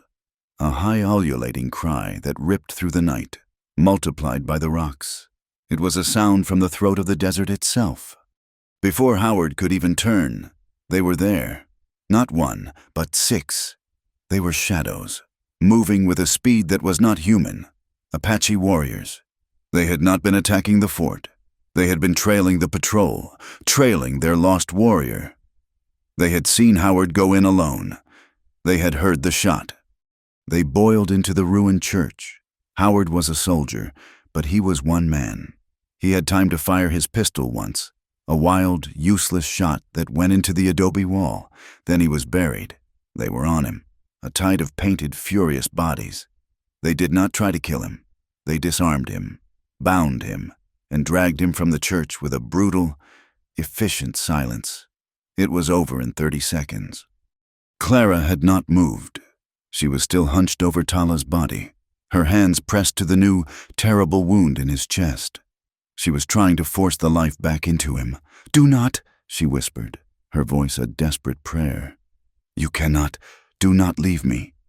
A tall warrior, his face painted in the stark white and black of grief, entered the ruin. He looked at Clara, his eyes full of contempt for the white woman. Then he looked at the man on the ground.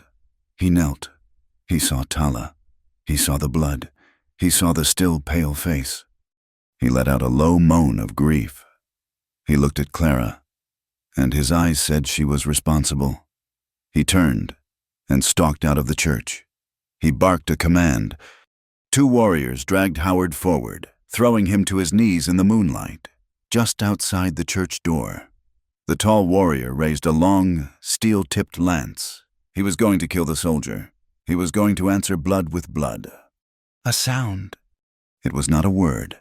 It was a cough, a wet, agonizing sound of lungs fighting for air. The tall warrior froze. Clara scrambled to Tala's face. His eyes were open, not all the way, just a slit. He was looking at her. He was alive. The bullet, it had struck him, but it must have glanced off a rib. It had missed his heart. It was a miracle of anatomy, a terrible, bloody miracle. "He is alive!" Clara screamed, the word tearing from her raw throat.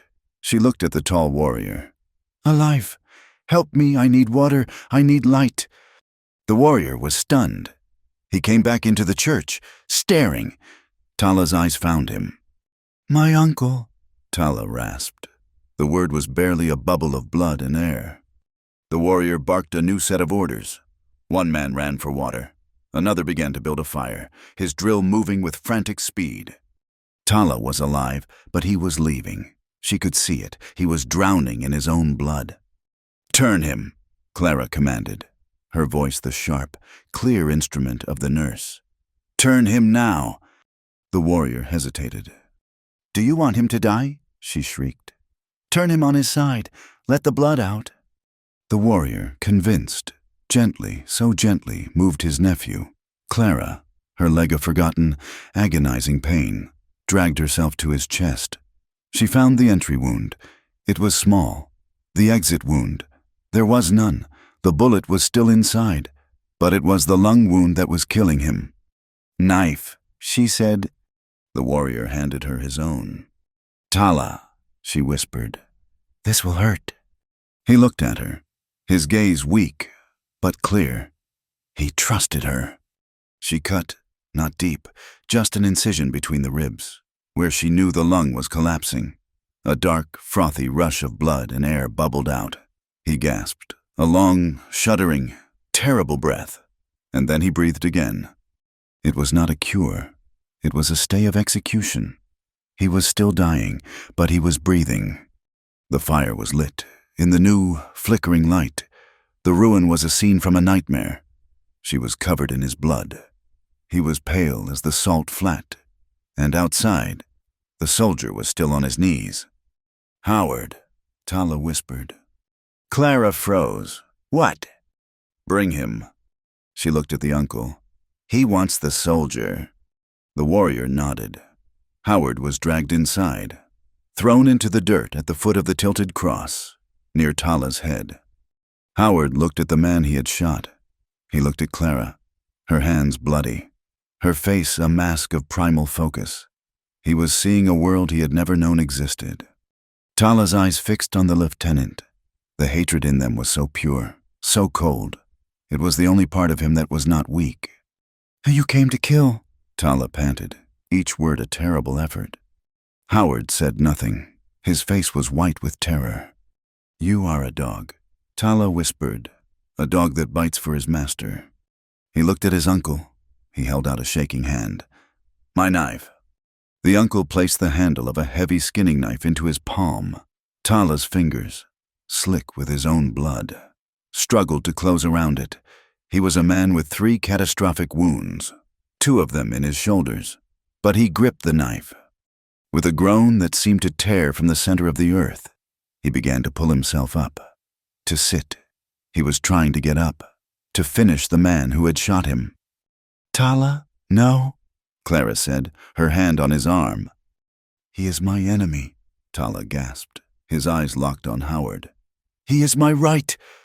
"He is beaten," she said. "He is a prisoner. Look at him." "He shot me." The words were simple. In his world, the logic was iron. "And you are alive." She put her body between his and Howard's. She put her hands on his bare, bloody chest, her thumbs just above the new, terrible bandage she was holding in place. Look at me, Tala." He was forced to. His eyes, full of rage and the fog of death, met hers. "I have seen you," she whispered, her voice frantic, intense. "I saw the man who came back for me in the cave. I saw the man who carried me across the salt flat. That is a man. That is the part of you that I have seen. That is the human part." "He is not human," Tala growled, trying to see past her. "And you, what will you be?" she cried. "If you kill him now, a helpless man. A prisoner, you will kill that part of yourself. You will kill the man I see. He will win. He will have made you a murderer, just like him. Do not let him." The ruin was silent. The other warriors watched, unmoving. Howard was breathing so hard he was sobbing. Tala looked at her. He saw her face, streaked with his blood and her tears. He saw the desperation in her eyes. She was not pleading for Howard's life. She was pleading for his soul. The conflict in his face was a terrible thing to see. It was the warrior of 1,000 years of vengeance fighting this new, strange, terrifying thing. This connection, this wind. His gaze moved from her to Howard. He looked at the trembling, defeated soldier. He saw the piss staining the front of the man's blue trousers. He saw the empty, pathetic fear. This was not a man. This was nothing. "You are not worth the blood," Tala whispered. His fingers, which had been locked around the knife, uncurled. The heavy blade fell from his hand. It clattered onto the stone floor with a final, metallic sound. He had chosen. He had chosen her. He had chosen the human part. It was his last act. The victory, the true victory, was not one of blood. It was one of the spirit. And it had cost him everything. The rage, the adrenaline, the pure force of will that had held him upright. It all dissolved. The life that had been pouring out of him for days finally found its release. His eyes, the clear, black, desert eyes, rolled back. The breath he had fought so hard for left him in a single, soft sigh. He slumped forward. "Tala!" Clara screamed. He did not fall into the dirt. He fell into her. She caught his dead weight, her arms wrapping around his bloody back. She held him. The warriors surged forward, crying out.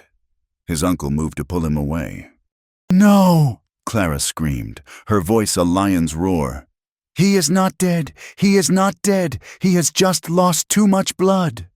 She held him to her face pressed against his hair, which smelled of smoke and sweat and the desert. "He is alive!" She wept, rocking him. "He is alive." She looked at the warriors, her eyes blazing. "Help me, do not stand there, help me!" She held him, a small, fierce, bloody woman, holding the body of a warrior, in the ruins of a church, and as she held him, the first thin, gray light of the new day began to creep over the broken wall. The long, terrible night was over. It was not a week, it was a lifetime. Tala had not died. The warriors, his uncle, had made a travois. They had moved him, a great bleeding ruin of a man, from the crumbling church. They had taken Howard, his hands bound, his face a mask of gray terror. And they had taken Clara. They had not asked her. They had simply taken her. Her broken leg was a white-hot agony. But they did not care. They had splinted it, roughly, with 2 rifle barrels and strips of a soldier's uniform. They had carried them all back to the place of the fire and the wind. The cave became a hospital. It became a prison. It became the only world. For 6 days, Clara worked. She was the Apache's prisoner, but she was also their only hope. She was the medicine woman. They gave her space. They brought her water and cooked rabbit. They watched her with their cold, black eyes. She had set her own leg, biting down on a stick until she fainted, and then she had set to work on Tala. He was the fire, and he was almost ash. Howard's bullet had torn through his lung, shattering a rib, lodging itself against his spine. She could not get it out. She did not have the tools. All she could do was fight the infection. All she could do was keep the wound clean, keep him breathing, and pray to a God who had long since abandoned this land. Howard was kept at the mouth of the cave, guarded by a warrior. He was in a state of shock. He had watched her, this woman he had known, transform. He watched her work on the Apache, her hands gentle and sure, her face a mask of grim determination.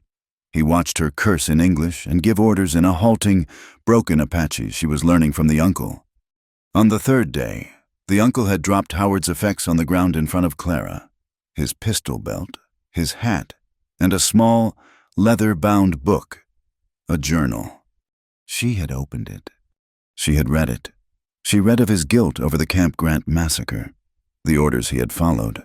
She read of his confused, tormented obsession with her.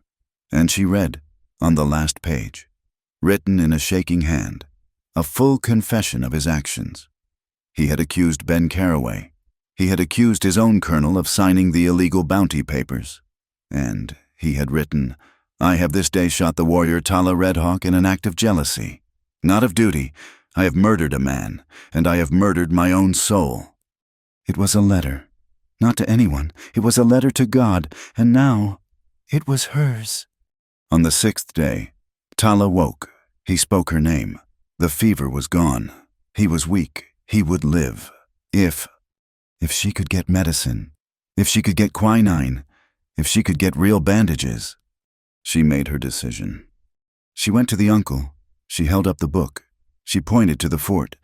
"I go," she said. He thought she was escaping. He raised his knife. "No," she said. She pointed to Tala. "Medicine. I get medicine." She then pointed to Howard. "I trade him for truce." The warrior understood. He did not trust her, but he trusted her desire to keep Tala alive. He gave her one pony. He gave her a strip of white cloth. She rode out, a woman alone, with a broken leg, her face a ruin, carrying a white flag. She was the ghost of Fort Bowie. When the sentry saw her, he dropped his rifle. He thought he was seeing a dead woman. "Get the colonel," she said. They brought her to the office. It was the same room where Dr. Thorne had reprimanded her. The colonel was there, his face like granite. Dr. Thorne was there, his hands shaking. "Nurse Monroe," the colonel said, "you are under arrest for treason." "No," Clara said. Her voice was thin, but it did not break. "I am not. I am here as an ambassador." An ambassador from who, that murdering savage? "From the human race." Clara whispered, "I am here to tell you the truth, and you are going to listen." She told him. She told him everything. She told him about the bounty papers he had signed. She told him about Ben Carraway and the ambush he had helped set. And she told him about the Camp Grant massacre. "These are lies," the colonel said, his face turning a dark, mottled red. "Vile, traitorous lies." "Are they?" Clara said. She reached into her ragged dress. She pulled out the leather-bound book. "This is Lieutenant Howard's journal. He is a prisoner, but he is alive. And this is his full confession. He names you Colonel. He names Carraway. He details the payments. He details the orders. I believe the men back in Washington would be very interested to read it." Dr. Thorne made a small, choking sound. The colonel was silent. He was a dead man. He was ruined. "What do you want?" he whispered. "A truce," Clara said. "You will draw your soldiers back. All of them. Back to the fort. You will declare the Dragoon Mountains off limits. You will rescind the bounty on Tala Redhawk." "He is a killer," the colonel hissed. "He is a man," she said. "And you will issue a new warrant for Ben Carraway, for murder, for the murder of your own soldiers, and for the massacre at Camp Grant." "This is impossible." "It is not," Clara said. "You will do this, or I will take this book to the telegraph office in Tucson, and you will hang." "She had him?"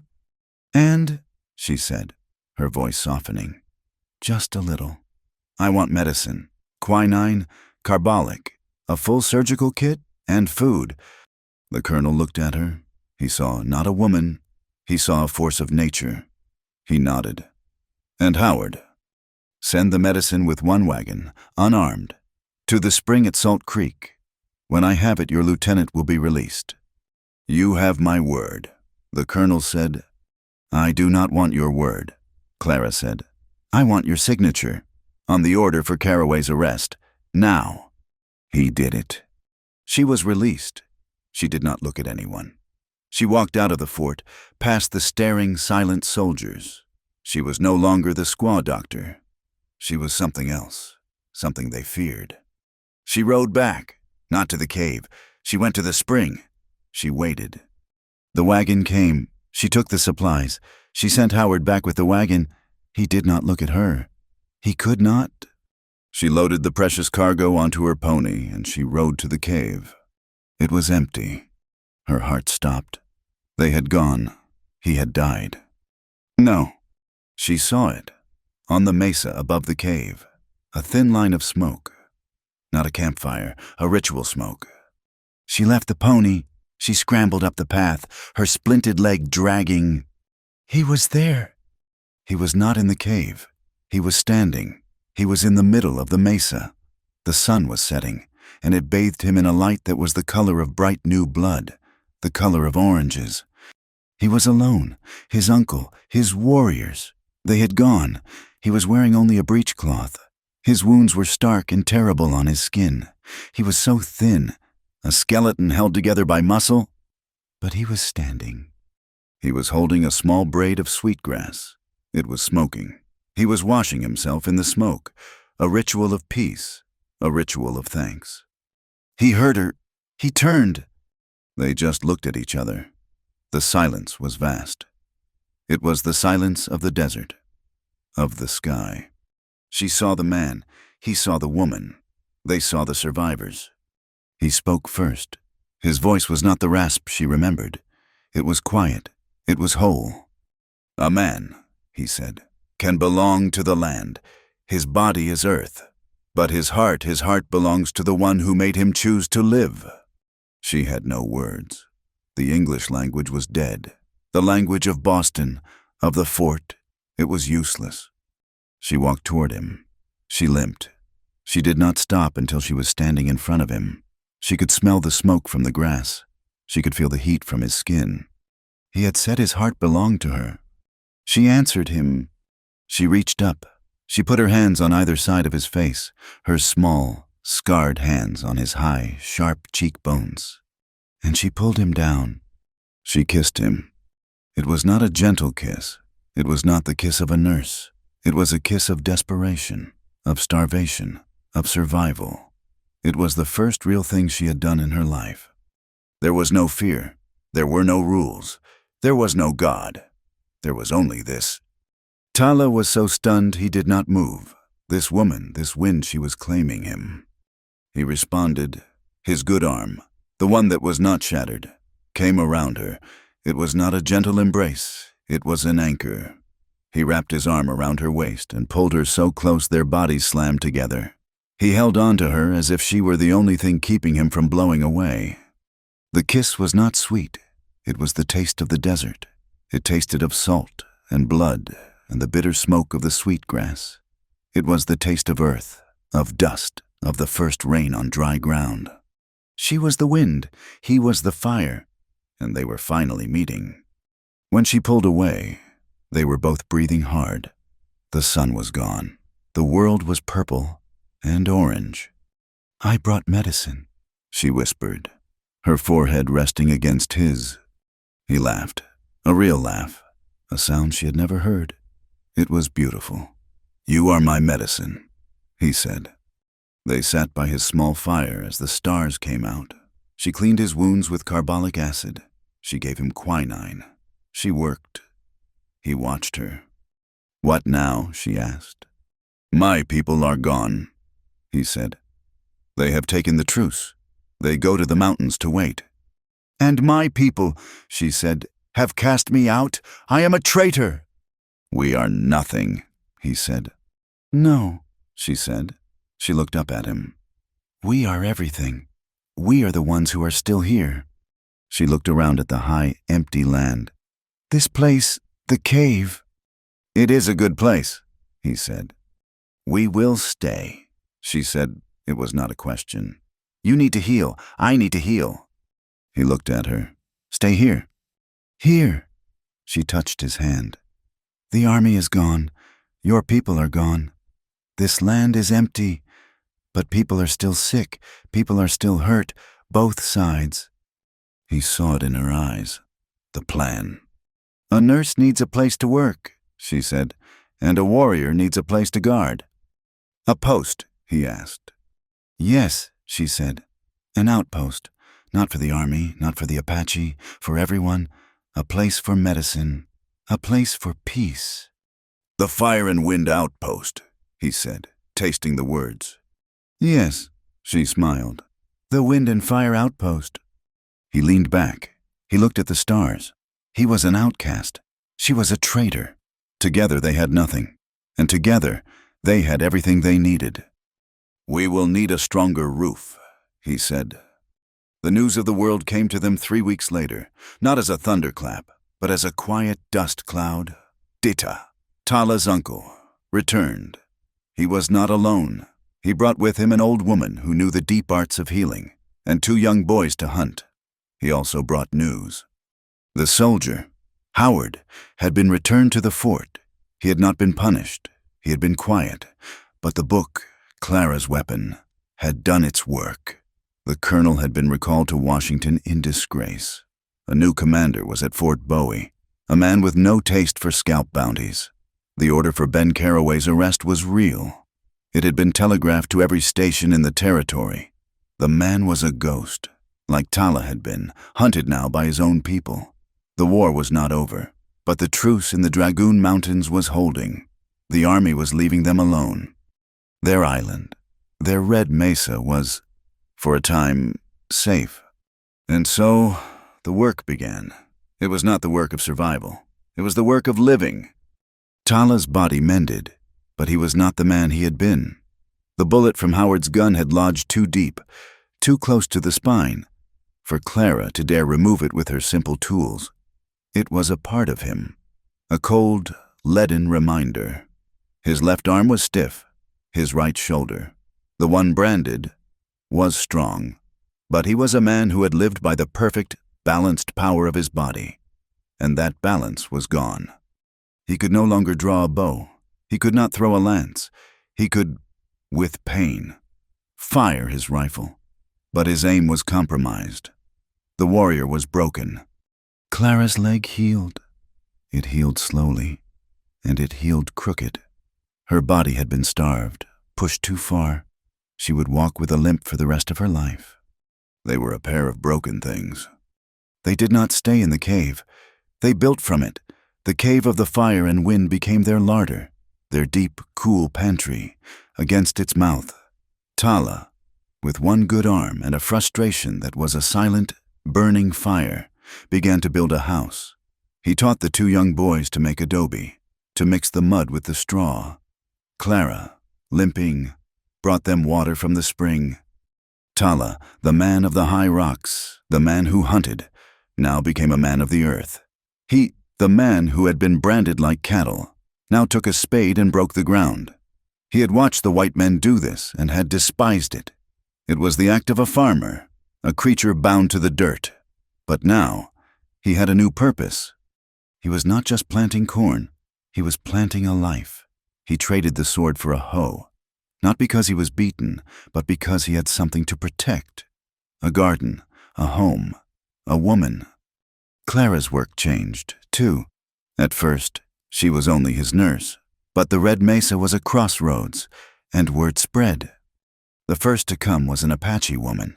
She came on foot, holding a child that was burning with fever. She stood at the edge of their small, growing settlement, terrified. She was terrified of the white woman, the ghost who lived with the Red Hawk. Clara went out to her. Tala stood behind her, his rifle in his good hand, not as a threat, but as a statement. He was the guardian of this place. "She is sick," Clara said, pointing to the child. "I am medicine." Tala translated. His voice was quiet. He told the woman that this was the medicine woman who had saved his own life. The mother, torn between terror and hope, let Clara take the child. Clara worked. She gave the child quinine. She bathed him. She sat with him for 2 days, speaking in her soft, Boston-accented English, a language the child did not understand, but in a tone that he did. On the 3rd day, the fever broke.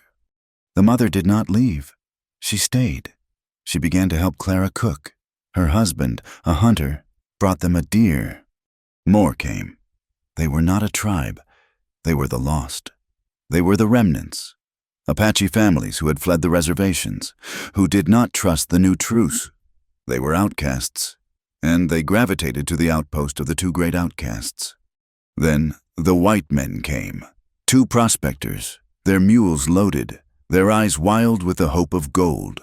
They saw the small adobe house, the wisp of smoke. They came for water. They saw Clara. They saw her pale skin, her limp, and then they saw Tala, standing in the doorway of the house. "Well, I will be," one of them spat, his hand moving to his pistol. "It is the squaw doctor and her buck." Tala did not move. His hand, his good hand, was on the handle of the knife at his belt. His eyes were flat. He was the warrior again. He was fire, and he was ready to burn. "Gentlemen," Clara said. Her voice was cold. She stood up from her work, brushing the dust from her skirt. She was not the ragged creature from the desert. She was wearing a new dress, made from calico she had traded for, and she was, again, the lady. "You will get your water, and then you will leave." "We do not take orders from no traitor," the man sneered. "We take what we want." "You will not," Clara said. "That man," she pointed to Tala, "is Tala Redhawk. He is under the protection of the new treaty. And I am under his protection. If you so much as unholster that weapon, he will kill you. And the army, the United States Army, will hunt you down for breaking the peace. Not for killing him, but for killing me." The prospector looked at her. He looked at Tala's cold, promising eyes.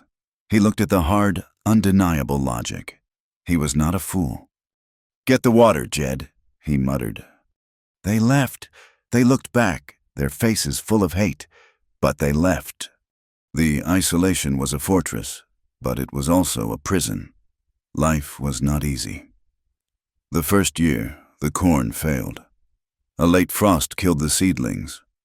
The next year, a drought turned the red mesa into a bowl of red dust. The wind, her namesake, blew for 3 weeks, a constant, whining, maddening storm that tore at the roof and buried their small garden in drifts of sand. They fought. They did not fight with words. They were too close for that. They fought with silence. He would retreat into himself, into the warrior's cold fury. He would stalk the mesas for days, hunting for game that was not there.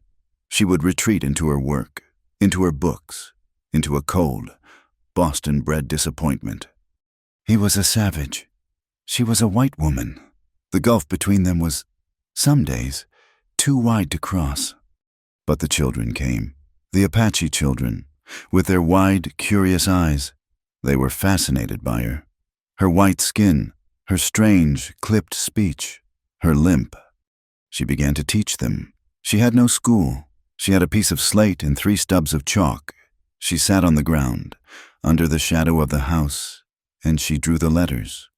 A, B. They laughed. Tala watched. He sat apart, sharpening his knife, his face a mask. "This is A," Clara said, pointing. A small girl with no mother, the one who had come with the fever, pointed at Tala. "He has a name," she said in Apache. "Yes," Clara said. "Tala." Tala looked up. The girl was pointing at the A. "Tala, no," he said. He walked over. He took the chalk from Clara's hand. His hand was large, scarred, and awkward. He drew not a letter. He drew a picture. A hawk. "Tala," he said, pointing to the hawk. Then he pointed at Clara. "Clara," he said, "he drew a spiral, the symbol for the wind." The children were delighted. Clara watched him. He had taken her lesson and made it his. He began to teach them the old way. He taught them the language of the pictures, and she taught them the language of the letters. It was a new language, born in the dust of the red mesa. That night the air was cold, the first real cold of winter. They sat inside their small home. It was 1 room, but it was warm. The fire in the hearth, the one he had built with his own hands, was bright. He was sitting on the floor, staring into the flames. He was quiet. He was always quiet. But this was a new silence, a troubled silence. He looked at his hands. They were not the hands of a warrior. They were stained with chalk. They were calloused from the hoe.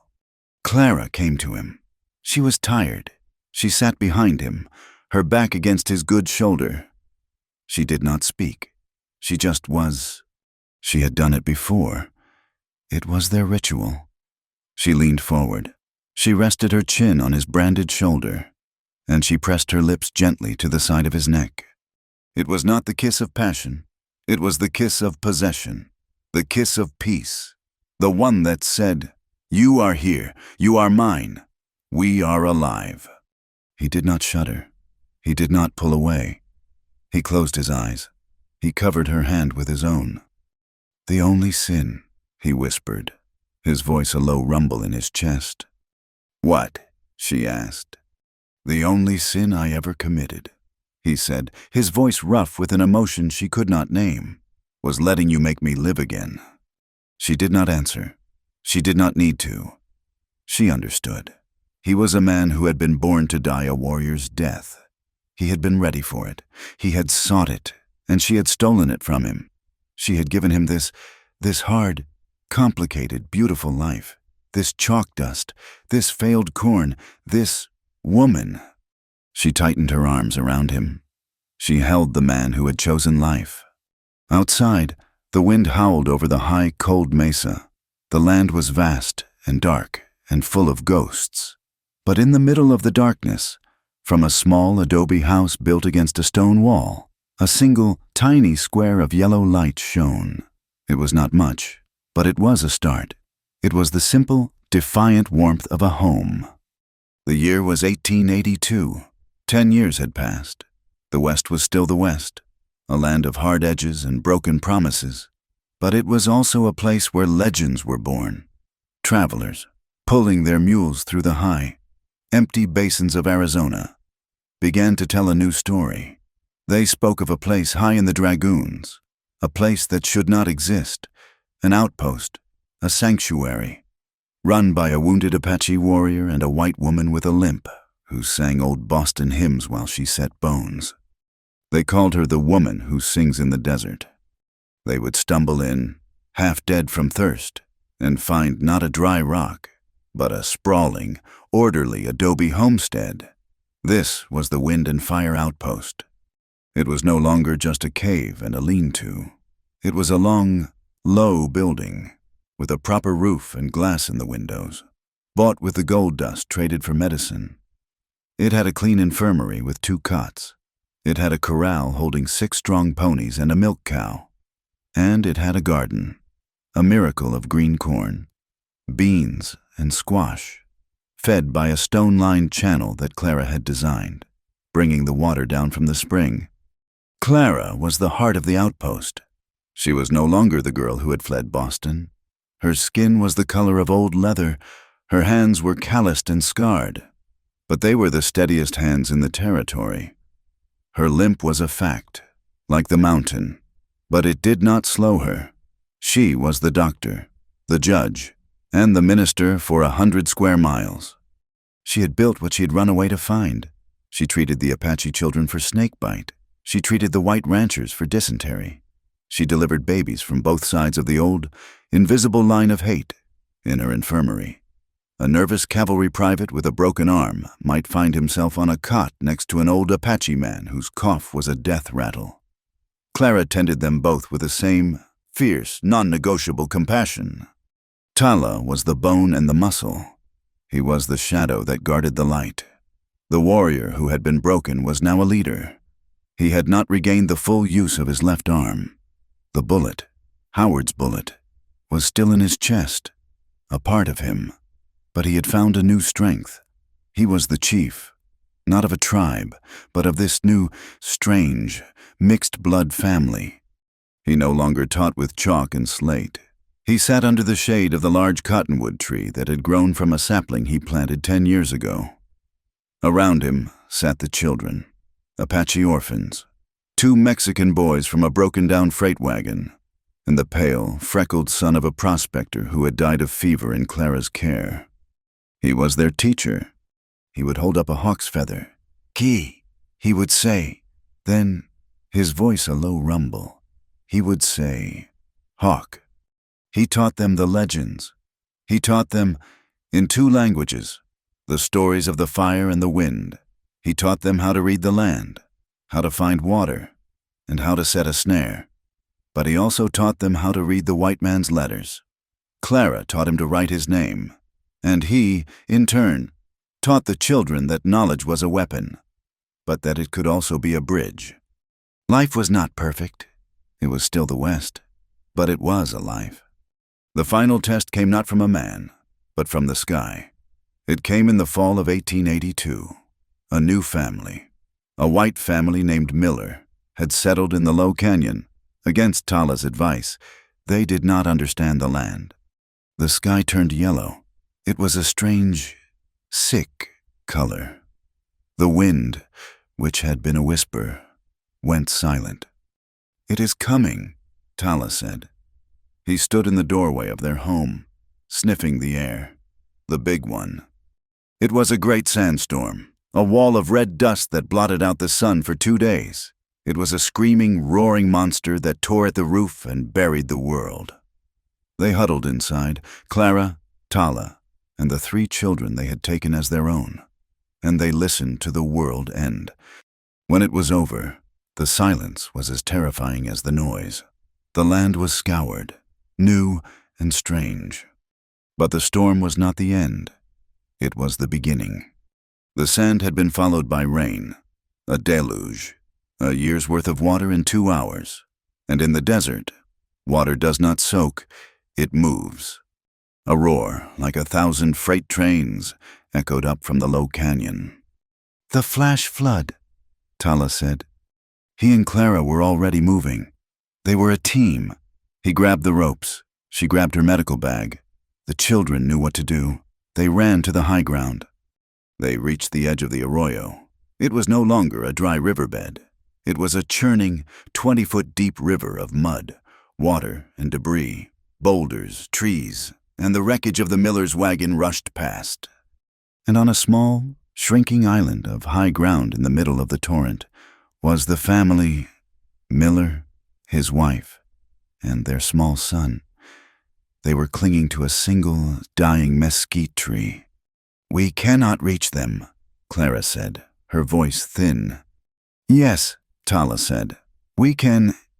He was the warrior again. He had one good arm, but he had the knowledge. He tied the rope around his own waist. "Hold this." He commanded 2 of his men. He looked at Clara. "When I have them, you will pull. Do not stop.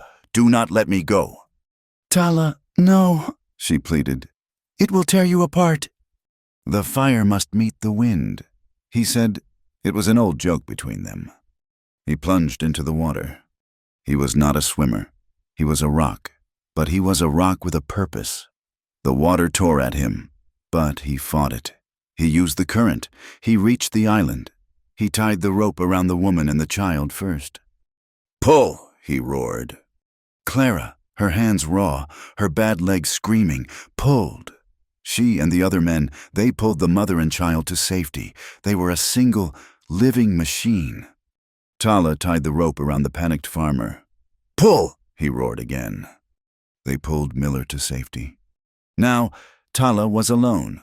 The island was crumbling. The mesquite tree was torn away. He was alone in the water. He had no rope. "Tala!" Clara screamed. He was washed away. He was a speck in the brown, angry water. She ran. She did not know she was running. She ran along the bank, her limp gone, her body fueled by a terror that was 10 years old. "Tala!" He had managed to grab a branch, a log. He was fighting, but he was weak. His old wounds, his one good arm, it was not enough. She saw a place where the canyon narrowed, where the water was forced against the rock wall. "Here!" she screamed to the men. "We get him here!" She took a rope. She tied it around her own waist. "Hold me!" she commanded. When his log came past, she jumped. She was the wind. She was insane. She left the earth and landed in the churning, cold mud. She grabbed his shirt. She held him. "Pull!" she screamed. They were dragged from the flood, 2 halves of a hole, covered in mud, and water, and blood. They collapsed on the bank, gasping, tangled in each other's arms. He was alive. She was alive. They did not speak. They did not need to. They had saved the world. Again. That night, after the Millers were safe, after the children were asleep, after the outpost was quiet, they did not go to bed. They climbed the high mesa, the place where they had first seen the army fires. They sat, 2 old, broken, beautiful people, and they waited. The sun rose. It was a resurrection. The desert was washed clean. The air was so clear it hurt to breathe. It was a new world. Tala looked at her. Her hair was graying at the temples. Her face was a map of lines. She was the most beautiful thing he had ever seen. He took her hand. He placed it on his own chest, over the new, clean buckskin shirt she had made him, over the old, terrible scars, over the bullet that was still there. "The old shaman," he said, his voice a quiet rumble. He told us that a warrior goes to the happy hunting ground, a sky with no war, a sky with no white men. He shook his head slowly. The Apache do not believe in your heaven. I do not know that place. But I believe in this place. I believe in the place where you are. That is my heaven. Clara's eyes filled with tears. She had feared God, and she had feared sin. She had broken every rule her old world had set. She had killed. She had loved an enemy. She leaned her head on his good shoulder. She looked at the rising sun. "And I," she whispered, her voice full of a peace that was 10 years in the making. "I believe that God will also forgive those who truly love." He kissed her head. He, the man who had been sin, was now her salvation. As the sun cleared the mountains, a shadow passed over them. It was high, fast, and silent. They both looked up. A single golden eagle was rising from the deep-shadowed canyon. It caught the first ray of sun on its wings. It did not struggle. It just rose. It circled once, over their mesa, over their home, and then it flew straight into the heart of the sun, free. Sometimes, love does not conquer the West. It redeems it. Thank you so much for listening to this story. We would love to hear your thoughts. Where in the world are you listening from? Please drop a comment below. We would love to connect with you. If you enjoyed this tale, please consider subscribing to our channel, Wild West Tales, and give this video a like. And finally, if you really want to support us, hit that hype button to help this story reach more listeners. We are grateful for every one of you.